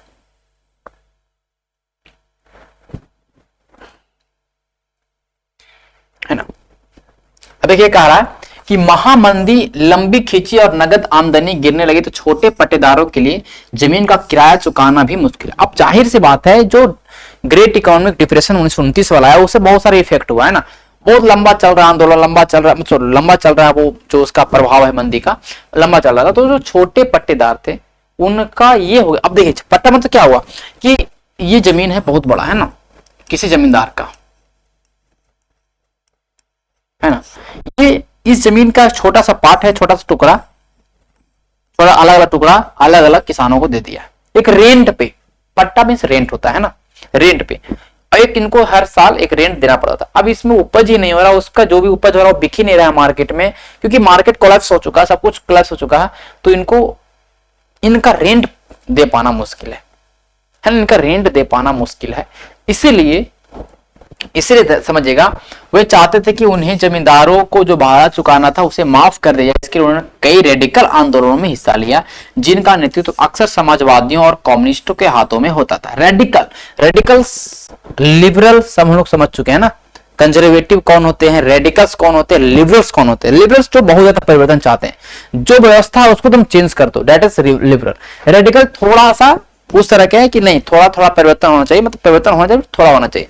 तो जनरली आपका रेडिकल्स कौन हुए, जो सोशलिस्ट हुए और कम्युनिस्ट हुए, जैसे हम लोगों ने पढ़ा था, है ना, कम्युनिस्ट जैसे कि हम लोग रसिया पढ़ रहे थे तो वहां हम लोगों ने देखा था, सोशलिस्ट भी हम लोगों ने पढ़ा था।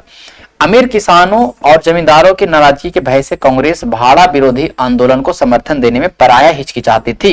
अब इस बात को समझिएगा कि जो ये कांग्रेस है, ज्यादातर जो इसमें जो आपके मेंबर्स हैं वो ज्यादातर तो वेल्दी पीजेंट से, ज्यादातर जो अमीर पीजेंट से व्यापारी वही सब रहते थे, या उनका सपोर्ट भी मिलता था, उनके द्वारा फंड भी मिलता था। तो उनको उनके खिलाफ आंदोलन करना, अंग्रेजी के खिलाफ आंदोलन तो ठीक है, लेकिन उनके खिलाफ आंदोलन करने में कांग्रेस हिचकिचाती थी, है ना। इसी कारण गरीब किसान और कांग्रेस के बीच संबंध अनिश्चित बने रहे। मीन्स जो पीजेंट्स हैं, जो पुअर पीजेंट्स हैं और कांग्रेस, इनके बीच की दूरियां, इनके बीच का रिलेशनशिप सही नहीं रहा, है ना, सही नहीं रहा। इस बात को समझिएगा। आगे चलते हैं। तो हम लोगों ने किसान के बारे में समझा जनरली। यहाँ पे अब हम लोग समझेंगे बिजनेस क्लास के बारे में, है ना, बिजनेस क्लास के बारे में। ठीक है, ये कुछ डेट है जो आपको ध्यान में रखना चाहिए। हम लोगों ने ऑलरेडी याद भी कर लिया इस डेट को, लेकिन फिर भी एक बार इस डेट को ध्यान में रखेंगे। क्लियर। चलिए हम लोग देखते हैं इसको आगे कि व्यवसायियों का क्या विरोध था। ठीक है, व्यवसायी वर्ग की क्या स्थिति थी, उन्होंने सविनय अवज्ञा आंदोलन के बारे में क्या उनका सोच था। पहले विश्व युद्ध के दौरान भारतीय व्यापारियों और उद्योगपतियों ने भारी मुनाफा कमाया था, वे ताकतवर हो चुके थे। अपने कारोबार को फैलाने के लिए उन्होंने ऐसी औपनिवेशिक नीतियों का विरोध किया जिनके कारण उनकी व्यवसायिक गतिविधियों में रुकावट आ देती थी। अब ये बिजनेसमैन जो हैं, फर्स्ट वर्ल्ड वॉर के बाद जब इसे धीरे धीरे सही स्थिति हुआ तो बहुत पैसा, मोटा पैसा कमाया, और ये विरोध करते थे उन पॉलिसीज का जो इनके व्यापार में मतलब कहने का मतलब रुकावट पैदा करती थी, तो उनका विरोध करते थे। ठीक है, वे विदेशी वस्तुओं को के आयात से सुरक्षा चाहते थे, मतलब चाहते थे कि विदेशी वस्तु हमारे यहाँ नहीं आए, और रुपया स्टर्लिंग विदेशी विनिमय अनुपात में बदला। देखिए ये जो गांधी जी का 11 डिमांड था उसमें था जो रुपया और स्टर्लिंग एक्सचेंज जो रेशियो था उसमें परिवर्तन चाहते थे, है ना। जो रुपया का जो भाव था वो ज्यादा चाहते थे, तो रुपया स्टर्लिंग जो रेशियो था उसमें ये चाहते थे परिवर्तन। इनका ये काम है ना, जिससे आयात में कमी आ जाए। व्यवसायिक हितों को संगठित करने के लिए उन्होंने 1920 में भारतीय औद्योगिक एवं व्यवसायिक Congress, Indian industrial and commercial Congress, और 1927 में भारतीय वाणिज्य एवं उद्योग फिक्की का गठन किया। ठीक है, इस बात को समझेंगे। मींस जो ये जो आपके जो व्यापारी हैं इनके द्वारा क्या प्रतिक्रिया, उनके बारे में हम लोग चीजों को समझ रहे हैं ना।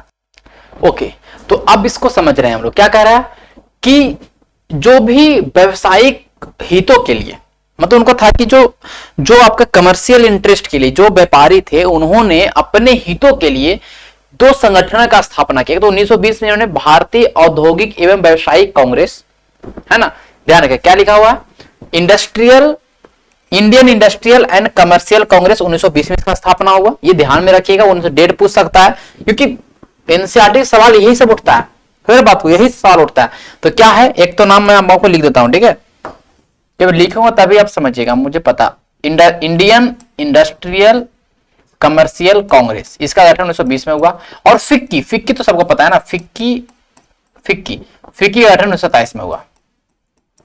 दो संगठन का एस्टेब्लिशमेंट हुआ, जो उस समय के जो महत्वपूर्ण जो आपके मतलब इंडस्ट्रियलिस्ट थे, जैसे कि पुरुषोत्तम दास है ना, ठाकुर दास, जीडी बिरला हो गए, उनके नेतृत्व में ये मतलब इस तरह के मतलब कहने का मतलब कि संस्थाओं का स्थापना होना। और इनका काम ये था कि जो कंट्रोल है इंडियन इकोनॉमी के ऊपर, ये सारे कॉलोनी का मतलब जो ब्रिटिश का भारतीय अर्थव्यवस्था के ऊपर जो कंट्रोल है उसको कम करना है ना।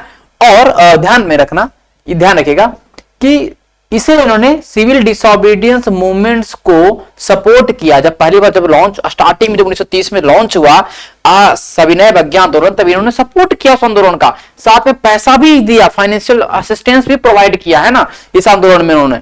ओके, और ये चाहते थे कि जो बाहर वाला सामान है उसका रोक हो जाए, विदेशी सामानों का खरीदारी और बेचना बैन हो जाए इंडिया में। Most businessman came to see swaraj it's time when colonial restrictions on business would no longer resist and trade and industry will flourish without cost. मतलब ये है, इन उद्योगपतियों के लिए स्वराज का मायने था कि हमारा जितना भी ट्रेड हो रहा है, हमारा जितना भी बिजनेस हो रहा है, ट्रेड और इंडस्ट्री हो रहा है, उस पर किसी तरह का पाबंदी ना लगे और फले फूले। ये इनका था, मतलब कहने का मतलब किसी तरह का ये है ना। क्यों, देखिए, जहां कारोबार पर औपनिवेशिक पाबंदियां नहीं लगी, इनके लिए स्वराज यही है बाबू। क्लियर है, ठीक है। लेकिन गोलमेज सम्मेलन की विफलता के बाद व्यापारी संगठनों का उत्साह भी मंद पड़ गया था, उन्हें उग्र गतिविधियों का भय था, वो लंबी अशांति की आशंका और कांग्रेस के युवा सदस्यों में समाजवाद के बढ़ते प्रभाव से डरे हुए थे। अब ये जब ये मतलब धीरे धीरे जब देखते हैं कि सविनय अवज्ञा आंदोलन को वापस ले लेना बीच में 1931 में, तो ये लोग भी धीमा पड़ गए। और जब कांग्रेस में समाजवादी विचारधारा के जो लोग, जब जैसे कि जवाहरलाल नेहरू, सुभाष चंद्र बोस, इन जैसे लोगों के चलते इनको भी डर नहीं लगा कि समाजवाद का कंसेप्ट ही अलग है भाई। मैंने पढ़ाया कि सोशलिज्म क्या होता है, तो समाजवाद के कंसेप्ट से जो इंडस्ट्रियलिस्ट है उनको परेशानी होने लगा। औद्योगिक श्रमिक ने सविनय अवज्ञा आंदोलन में नागपुर के अलावा और कहीं भी बहुत बड़ी संख्या में हिस्सा नहीं लिया। जो भी इंडस्ट्रियल वर्किंग क्लास था वो केवल नागपुर में ही हिस्सा लिया, कहीं उतना ज्यादा मतलब जो इंडस्ट्री में काम करने वाले हैं वो हर जगह नहीं है, ठीक है। इंडस्ट्रियल कम अब आगे चलते हैं, ठीक है।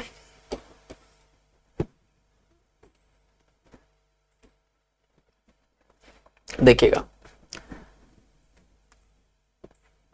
कह रहा है कि जैसे जैसे उद्योगपतियों कांग्रेस के नजदीक आ रहे थे, मजदूर कांग्रेस से छिटकने लगे थे। फिर भी कुछ मजदूरों ने सविनय आंदोलन में हिस्सा लिया। उन्होंने विदेशी वस्तुओं के बहिष्कार जैसे कुछ गांधीवादी विचारों, कम वेतन व खराब कार्यस्थिति के खिलाफ अपनी लड़ाई लड़ने जोड़ लिया। 1930 में रेलवे कामगारों की और 1932 में गोदी कामगारों की हड़ताल हुई। 1930 में छोटा नागपुर में टीन खानों में हजारों मजदूरों ने गांधी टोपी पहनकर रैलियों और बहिष्कार अभियानों का हिस्सा लिया। 1930 में जो टीन के खदान में काम करने वाले जो वर्कर हैं छोटा नागपुर माइंस में, उन्होंने विद्रोह किया 1930 में। आप देख सकते हैं 1932 में जो डॉक वर्कर्स है, मतलब जो पोर्ट पे काम करते हैं, ये सब इन्होंने के द्वारा जो बाइकआउट करने का मतलब इस तरह के आंदोलन चले हैं ना। कांग्रेस को लगता था कि इससे उद्योगपति आंदोलन से दूर चले जाएंगे और समाजवाद विद्रोही ताकतों में फूट पड़ेगी, है ना। इस बात को समझिएगा। क्लियर हो गया, चलिए आगे चलते हैं। सिविल डिसोबीडियंस मूवमेंट में औरतों ने बड़े पैमाने पर हिस्सा लिया। गांधी जी के नमक सत्याग्रह के दौरान हजारों औरतें उनकी बातें सुनने के लिए घर से बाहर आती जाती थी। उन्होंने जुलूसों में हिस्सा लिया। जैसे कि मैंने बताया ना, धर्सना मिल वर्कर में सरोजिनी नायडू ने उस चीज का सपोर्ट किया था, तो उनके बारे में आपको बताया जा रहा है। क्लियर है, ठीक है, देखते हैं आगे। विदेशी कपड़ों, एक सेकेंड, इंग्लिश वाला भी तो दिखना चाहिए आप लोगों को ना। ये हिंदी इंग्लिश के सिस्टम में बहुत परेशानी होता है यार। केवल हिंदी या केवल इंग्लिश वो सही रहता है, कोई बात नहीं। चलिए, विदेशी कपड़ों व शराब की दुकानों की पिकेटिंग की, बहुत सारी महिलाएं जेल भी गई। शहरी इलाकों में ज्यादातर उच्च जातियों की महिलाएं सक्रिय थी, जबकि ग्रामीण इलाकों में संपन्न किसान की महिलाएं हिस्सा ले रही थी। गांधी जी के आह्वान के बाद औरतों की राष्ट्र की सेवा करना अपना पवित्र दायित्व दिखाई देने लगा, लेकिन सार्वजनिक भूमिका में इस दावे का मतलब यह नहीं था कि औरतों की स्थिति में कोई भारी बदलाव आने वाला था। गांधी जी का मानना था कि घर चलाना, चूल्हा चौका संभालना, अच्छी माँ अच्छी पत्नी की भूमिकाओं का निर्वाह करना ही औरतों का असली कर्तव्य है। मीन्स लंबे समय तक कांग्रेस संगठन में भी किसी महत्वपूर्ण पद पर औरतों को जगह देने की हिचकिचाती रही। कांग्रेस को उन्हीं प्रत्यात्मक स्थिति में ही दिलचस्पी थी। अब बात को समझिएगा कि इस तरह से महिलाओं ने आंदोलन में बढ़ चढ़ के हिस्सा लिया है ना। जो भी वेल्दी क्लास जो विमेंस थे, जो अमीर घर के लोग महिलाएं थे, उन्होंने हिस्सा लिया, लेकिन फिर भी महिलाओं की स्थिति में कोई सुधार होने वाला नहीं था, फिर भी उन्होंने हिस्सा लिया। गांधी जी का मानना था कि जो महिलाएं हैं वो घर के जो हाउस होल्ड कोर्स हैं वही करने के लिए उनका मेन ड्यूटी है, वही है ना। इस बात को समझिएगा। सविनय अवज्ञा की सीमाएं, सिविल डिसोबीडियंस मूवमेंट्स का क्या लिमिटेशंस था, हम लोग इसको समझेंगे। Limitations of civil disobedience movement, drawbacks. सभी सामाजिक समूह स्वराज की अमूर्त अवधारणा से प्रभावित नहीं थे। जितने भी सोशल ग्रुप थे ये कंसेप्ट ऑफ स्वराज से कंसेप्ट ऑफ स्वराज से वो उनको आइडिया नहीं था कि स्वराज है क्या, मैंने पहले बता दिया। ऐसा ही एक समूह राष्ट्र के अछूतों का था, जो अनटचेबल्स थे, है ना, अनटचेबल्स थे। वो 1930 के बाद खुद को दलित या उत्पीड़ित कहने लगे थे। कांग्रेस ने लंबे समय तक दलितों पर ध्यान नहीं दिया, क्योंकि कांग्रेस रूढ़िवादी स्वर्ण हिंदू सनातन पंथियों से डरी हुई थी। जो कांग्रेस थे, कांग्रेस जो था, कांग्रेस में ज्यादातर इन्होंने जो अनटचेबल्स के ऊपर कुछ काम नहीं किया था। जो अनटचेबल्स, जिनको लोग अछूत मानते थे, जो लोअर कास्ट थे ना, दलित थे, उनके ऊपर इन्होंने कभी भी ध्यान आकर्षण नहीं किया, क्योंकि जो कांग्रेस था ना, कांग्रेस को डर था जो हाई कास्ट हिंदूज थे ना, जो कंजर्वेटिव जो थे कांग्रेस में, उससे उनको ये प्रॉब्लम था। लेकिन महात्मा गांधी ने ऐलान किया कि छुआछूत को खत्म किए 100 साल तक भी स्वराज का स्थापना। देखिए गांधी जी ने बोला कि अगर ये अनटचेबिलिटी को खत्म नहीं करते हो तो स्वराज 100 साल तक नहीं मिलेगा, है ना। इस बात को ध्यान में रखिएगा। उन्होंने एक सेकंड और है इसमें, क्या उन्होंने अछूतों को, जो अनटचेबल्स था, उनको एक नाम दिया, क्या बोला, उनको बोला हरिजन। उनको क्या बोला, हरिजन मीन्स ईश्वर का संतान बताया। उन्होंने मंदिरों में, जो सार्वजनिक तालाब था, सब जगह उनको जाने के लिए ये सत्याग्रह चलाया। मैला ढोने वालों के काम को प्रतिष्ठा देने के लिए खुद शौचालय साफ करने लगे। उन्होंने ऊंची जातियों का आह्वान किया कि वे अपना हृदय में परिवर्तन करें, चेंज करे अपने दिल को, हट को, और अस्पृश्यता के पाप को छोड़े। ये जो अनटचेबिलिटी है ना, वो पाप है, पाप। आप पाप की बात कर रहे हैं। लेकिन बहुत सारे दलितों नेता अपने समुदाय की समस्याओं का अलग राजनीतिक हल ढूंढना चाहते थे।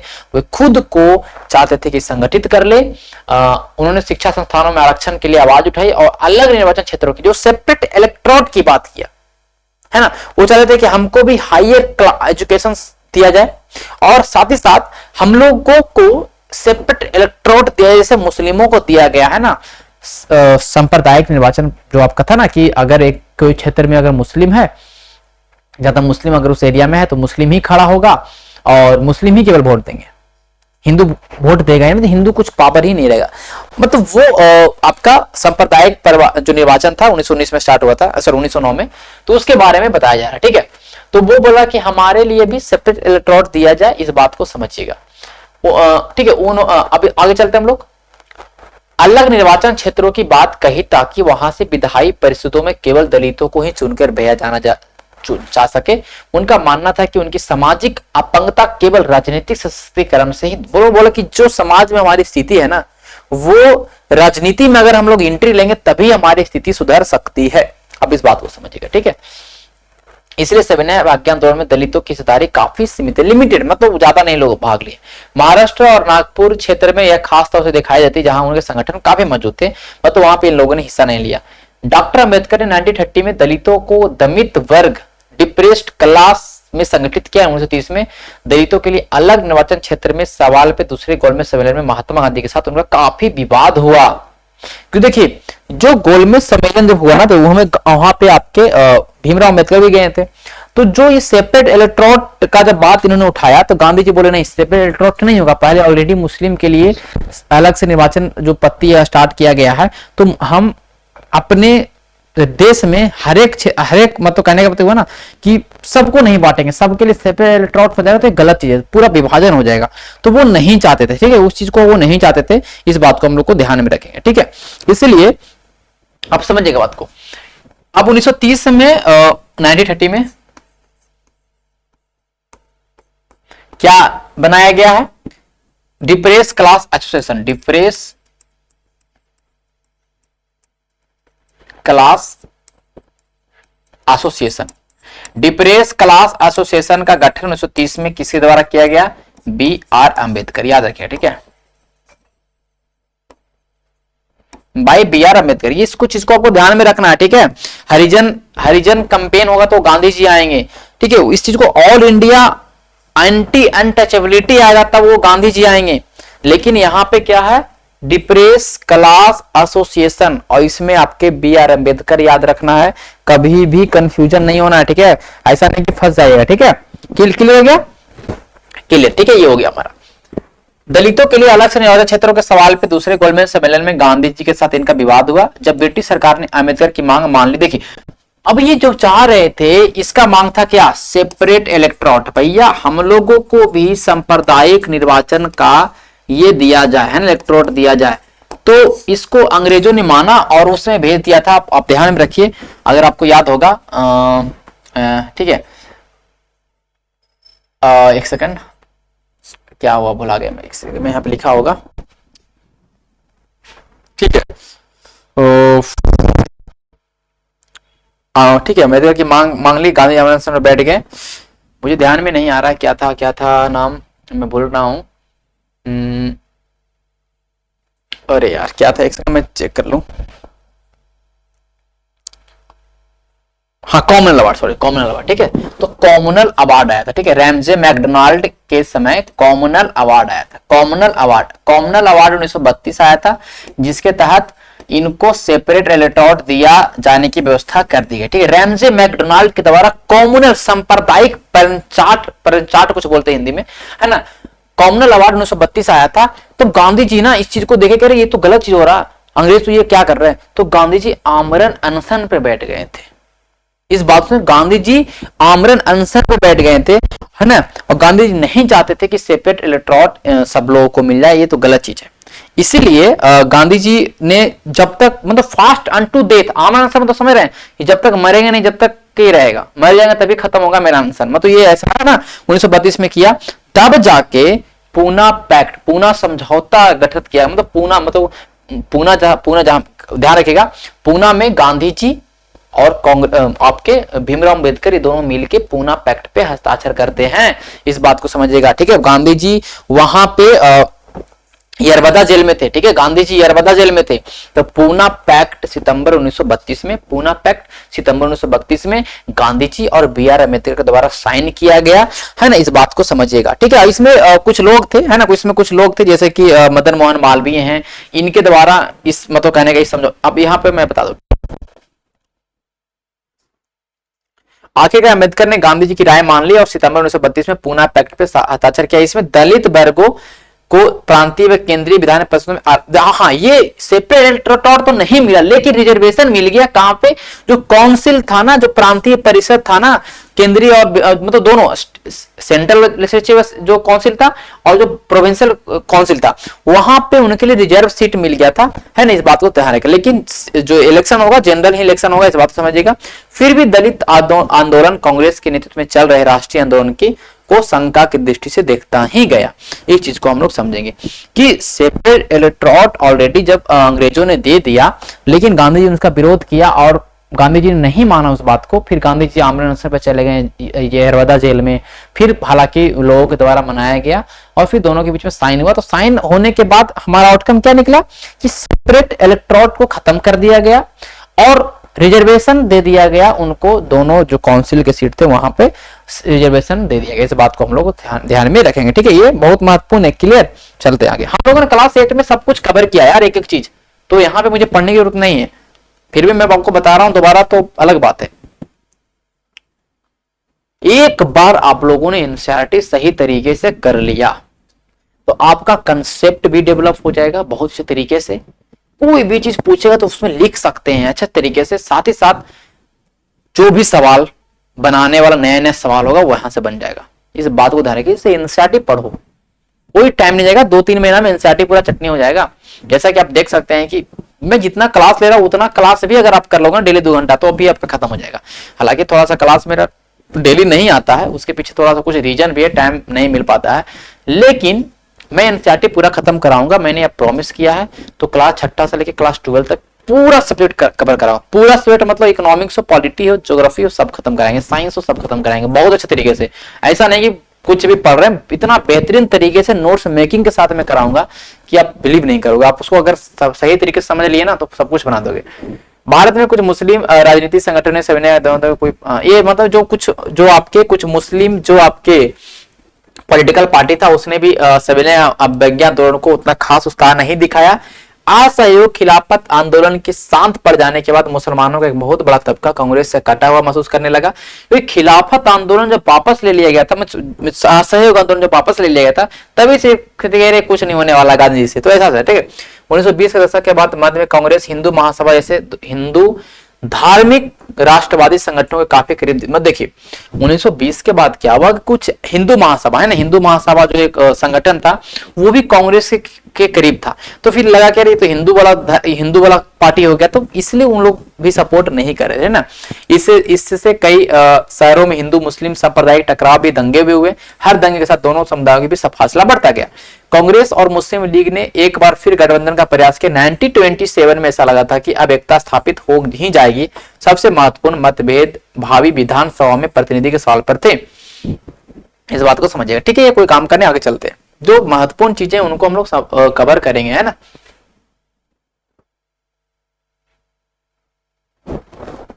ठीक है, ये समझिएगा बात को।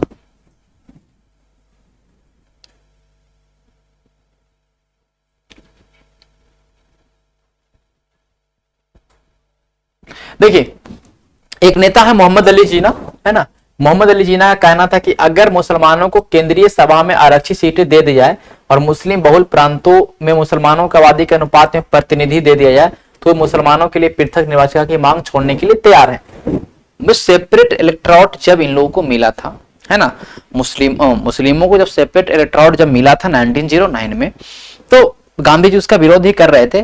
तो गांधी जी बोले, जो मोहम्मद अली जिन्ना बोला कि हमें क्या करना है कि हमें जहां जहां मुस्लिम एरिया ज्यादा है वहां पे हमें उसके अकॉर्डिंग हमें सीट दे दिया जाए, और जो केंद्रीय लेजिस्लेटिव काउंसिल है वहां पे हमारे लिए सीट रिजर्व कर दिया जाए, तब हम नहीं लेंगे चीज, ठीक है।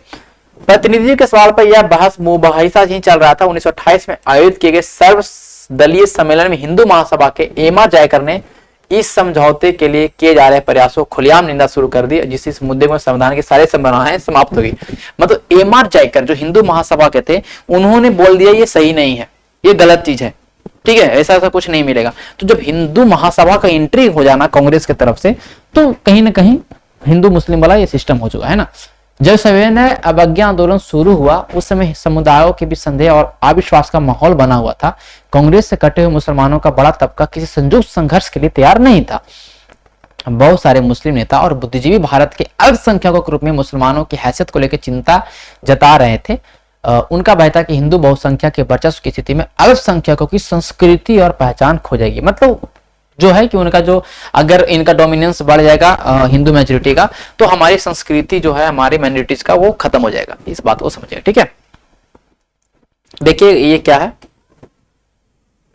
देखिए एक कुछ है 1930 में मुस्लिम लीग के जो अध्यक्ष थे सर मोहम्मद इकबाल ने मुसलमानों के लिए अल्पसंख्यक राजनीति हितों की रक्षा के उद्देश्य से पृथक निर्वाचिका की जरूरत पर एक बार फिर जोर दिया। माना जाता है कि बाद में सालों में पाकिस्तान की मांग के लिए जो आवाज उठी उसका बौद्धिक औचित्य उनके इसी बयान से उपजा था। ये मोहम्मद इकबाल है, उनका 1930 में मुस्लिम लीग के अध्यक्ष रहे। उनका एक कथन है, उसके बारे में है, मुझे यह कहने में जरा से भी हिचकिचाहट नहीं है कि अगर स्थायी सांप्रदायिक बंधुत्व के तौर पे भारतीय मुसलमान को उसके अपने भारतीय होमलैंड में अपनी संस्कृति और परंपरा के अनुसार पूर्ण एवं स्वतंत्र विकास का अधिकार दिया जाए तो भारत की स्वतंत्रता के लिए सब कुछ निशावर करने को तैयार है। तो वही सेपरेट रोड दे देंगे अगर पूरे तरीके से, तो वो आप भारत के लिए अपना मतलब कहने का मतलब पूरे तरीके से सब कुछ निछावर करने को तैयार है, ऐसा उन लोगों को बोला है। प्रत्येक समूह को अपने तरीके से स्वतंत्र विकास का अधिकार है। यह सिद्धांत किसी संकुचित सांप्रदायिकता की भावना से नहीं उपजा है। जो समुदाय अन्य समुदायों के प्रति दुर्भावना रखता है और नीच और अधम है, मैं अन्य समुदायों के रीति रिवाज, धर्म और सामाजिक संस्थानों का अगाध सम्मान करता हूँ। कुरान की हिदायतों के अनुसार यह मेरा दायित्व है कि अगर जरूरत हो तो मैं उनके उपासना स्थलों की भी रक्षा करूंगा, लेकिन मैं सांप्रदायिक समूह को प्रेम करता हूं, है ना। और जो मेरे लिए जीवन और अर्चना का स्रोत है, जिसे मुझे अपना धर्म, अपना साहित्य, अपने विचार, अपनी संस्कृति ने मुझे ऐसा बनाया है, इस प्रकार मेरी मौजूद चेतना में अपने पूरे अतीत को एक संजीव कार्यात्मक तत्व के रूप में, मतलब ये उनका कहा गया, जोर दिया है सेपरेट ऊपर, ठीक है, जो काम करने आगे बढ़ते हैं। सामूहिक अपनेपन का भाव, ठीक है, समझेंगे। सेंस ऑफ कलेक्टिव बिलोंगिंग, यही तो इस चैप्टर का बहुत मेन पॉइंट है ना, सेंस ऑफ कलेक्टिव बिलोंगिंग। जो नेशनलिज्म है यही तो है, कोई भी चीज को सामूहिक रूप से अपनाना, नेशनलिज्म। अब उसको समझेंगे, ये आपके बाल गंगाधर तिलक हैं, इस बात को समझिएगा, है ना। ओके, चलते हैं हम लोग। अब देखिए इसके बाल गंगाधर तिलक जो आप देख सकते हैं, इनके आसपास देखिए, उधर मस्जिद है ना, टेम्पल है, इधर आपका चर्च है, इधर है ना, इधर आपका क्या लिखा हुआ है पता नहीं, क्या ध्यान में नहीं आ रहा। मतलब डिफरेंट फेथ के चीजों को, अलग अलग मंदिरों को, स्थापत्य को अपने आसपास में रखे हैं, तो कहीं ना कहीं आप देख सकते हैं कि कलेक्टिव बिलोंगिंग को दिखाना चाहते हैं ना बाल गंगाधर तिलक, उनका मतलब ये बनाया गया, यूनिटी को दिखाना चाहते हैं। आगे हम लोग समझेंगे, ठीक है। राष्ट्रवाद की भावना तब पनपती है जब लोगों को यह महसूस करने लगते हैं कि वे एक ही राष्ट्र के आगे, वही मैंने बोला कि जो लोग को लगे कि हम भारत के हैं और सारे सामान जो भारत के अंदर वो हमारा है ना, वे एक दूसरे को एकता के सूत्र में बांधने वाली कोई साझा बात ढूंढ लेते हैं। लेकिन राष्ट्र लोगों के मस्तिष्क में एक यथार्थ का रूप कैसे लेता है, विभिन्न समुदाय, क्षेत्र या भाषाओं से संबंध अलग अलग समूहों ने सामूहिक अपनेपन का भाव कैसे विकसित किया। अब भारत में डाइवर्सिटी, दुनिया भर के अलग अलग लैंग्वेज के लोग, अलग अलग समुदाय के लोग, फिर भी ये कलेक्टिव बिलोंगिंग का सेंस कैसे इनके अंदर आया, राष्ट्रवाद का, राष्ट्र भावना इनके अंदर में कैसे जगा, उसको हम लोग समझेंगे। सामूहिक अपनेपन की यह भावना आंशिक रूप से संयुक्त संघर्षों के चलते पैदा हुई। इनके अलावा बहुत सारी संस्कृति प्रतिक्रियाएं भी थी जिनके जरिए राष्ट्रवाद लोगों की कल्पना और दिलो दिल पे छा गया। इतिहास और साहित्य, लोक कथाएं, गीत, मतलब वही बताया जा रहा कैसे जो सामूहिक अपनापन है वो कैसे कैसे आया, उसके जरिए बहुत चीजें, बहुत सारे जो लिटरेचर था उस समय, है ना, गाना है, लोक कथाएं हैं, चित्र हैं, प्रतीक हैं, सब कैसे लाता है। जैसे कि हम लोगों ने पढ़ा था, रोमांटिसिज्म का दौर पढ़ा था, हम लोगों ने सब कुछ समझा कि कैसे पेंटिंग के थ्रू, कैसे अलग अलग चीजों के थ्रू, गाना के थ्रू, कैसे फ्रेंच में ये जो आपका रिवोल्यूशन चला था उसको हम लोगों ने देखा। तो वही यहाँ पे भी कहानी है, आगे चलते हैं, एक दो ही पेज है। जैसे देखिए, जैसे भारत माता का चित्र बनाना अबिंद्रनाथ टैगोर के द्वारा 1905 में, अबिंद्रनाथ टैगोर, नॉट रविंद्र, अबिंद्रनाथ टैगोर के द्वारा ये भारत माता का बनाना, कि भारत को, कंट्री को एक माता के रूप में दिखाना, कि कोई आदमी एक डेटीज है ना, उनके रूप में दिखाना। जैसा कि आप जानते हैं राष्ट्र की पहचान ज्यादातर किसी तस्वीर, जैसे कि हमने बताया था ना, ओके, जैसे कि हम लोग जर्मनी को दिखाता था, जैसे हम लोगों ने देखा था, है ना, फ्रांस को भी दिखाया था एक महिला के रूप में, है ना। तो हम लोगों ने सब कुछ कवर कर लिया। उसी तरह से भारत के बारे में भी हम लोग पढ़ रहे हैं, सेम चीज, कोई अलग चीज नहीं पढ़ रहे हैं, ठीक है। देखिए, जैसा कि आप जानते हैं कि राष्ट्र की पहचान सबसे ज्यादा किस तस्वीर से अंकित की जाती है, चैप्टर 1 में देखिए, इससे लोगों को किसी छवि गढ़ने की मदद मिलती है जिसके जरिए वे राष्ट्र को पहचान सकते हैं। 20वीं सदी में राष्ट्रवाद के विकास के साथ भारत की पहचान भारत माता की छवि के रूप ले। यह तस्वीर पहली बार बंकिम चंद्र चट्टोपाध्याय ने बनाई थी। 1870 के दशक में उन्होंने मातृभूमि की स्तुति के रूप में वंदे मातरम लिखा था। बाद में उन्होंने उपन्यास आनंद मंथ में भी शामिल किया गया। यह गीत बंगाल में स्वदेशी आंदोलन में खूब गाया गया। स्वदेशी आंदोलन की प्रेरणा से अबिंद्रनाथ टैगोर ने भारत माता की विख्यात छवि को भी चित्रित किया। इस पेंटिंग में भारत माता को एक सन्यासिनी के रूप में दर्शाया गया। वह शांत, गंभीर और दैवीय एवं आध्यात्मिक गुणों से युक्त दिखाई देती है। आगे चलकर जब यह इस छवि को बड़े पैमाने पर उतारा जाने लगा और विभिन्न कलाकार तस्वीर को बनाने में लगे, भारत माता की छवि विविध रूप से ग्रहण करनी गई। इस मातृ छवि को प्रति श्रद्धा और शाश्वत की, मतलब ये पहली बार किन्होंने ट्राई किया, बंकिम चंद्र चट्टोपाध्याय ने पहली बार बनाया था भारत माता का फोटो, फिर बाद में अबिंद्रनाथ टैगोर ने बनाया, फिर उसके बाद बहुत सारे लोगों ने इनके अलग अलग तस्वीर बनाना स्टार्ट किया और इनके प्रति श्रद्धा, है ना, आस्था का प्रतीक माना जाने लगा, है ना, राष्ट्रवाद की आस्था का प्रतीक माना जाने लगा। राष्ट्रवाद का विचार भारतीय लोक कथाओं को पुनर्जीवित करने के आंदोलन में से मजबूत हुआ। 19वीं सदी के आखिर में राष्ट्रवादियों ने भाटों व चारणों द्वारा गाई सुनाई जाने वाली लोक कथाओं को दर्ज करना शुरू कर दिया। वे लोग गीतों, तो वही है कि सॉन्ग के थ्रू, है ना, सॉन्ग के थ्रू, फोक सॉन्ग के थ्रू भी कैसे कैसे उनको ये करना है, उन चीजों के बारे में बताया जा रहा है ना। ठीक है, अपनी राष्ट्रीय पहचान को ढूंढने और अपने अतीत में गौरव का भाव पैदा करने के लिए इस लोक परंपरा को बचा कर रखना जरूरी था। बंगाल में खुद रविंद्रनाथ टैगोर ने लोक गाथा, गीत, बाल गीत और मिथकों को इकट्ठा करके निकल पड़े। इन्होंने लोक परंपराओं को पुनर्जीवित करने वाले आंदोलन का नेतृत्व किया। मतलब बोला कि हमारी जो लोक परंपरा, जो हमारा जो ट्रेडिशन है ना, वो उसको कहीं ना कहीं अंग्रेजों ने बर्बाद किया है, अंग्रेजों ने खत्म छीन लिया गया। जैसे हमने देखा था ना भाई कि रोमांटिसिज्म का तो दौर चला था, तो बोला ना कि हमारी भाषा, हमारी लिपि, हमारी जो भी कल्चर्स हैं उसको बर्बाद किया जा रहा है। अगर उसको सही बचाना है तो राष्ट्रवाद कहीं ना कहीं वहां से देखने को मिलता है। तो ये बोला उन्होंने लोक परंपराओं को पुनर्जीवित करने वाले आंदोलन का नेतृत्व किया। मद्रास में नटेशा शास्त्री ने the folklores of southern India के नाम से तमिल लोक कथाओं का विशाल संकलन 4 खंडों में प्रकाशित किया। अब एक बुक आ जाएगा आपका, वो बुक का नाम क्या है? The folklore of southern India. किनका लिखा है बताइए? नटेशा शास्त्री। सवाल पूछेगा तो फंसिएगा ना, तो ये अंडरलाइन कर लीजिए। नटेशा शास्त्री के द्वारा the folklores of the south India book लिखा गया। नटेशा शास्त्री के द्वारा जो साउथ इंडिया के जो भी लोकगीत था उनके पास उसमें, ठीक है, 4 उसका वॉल्यूम था।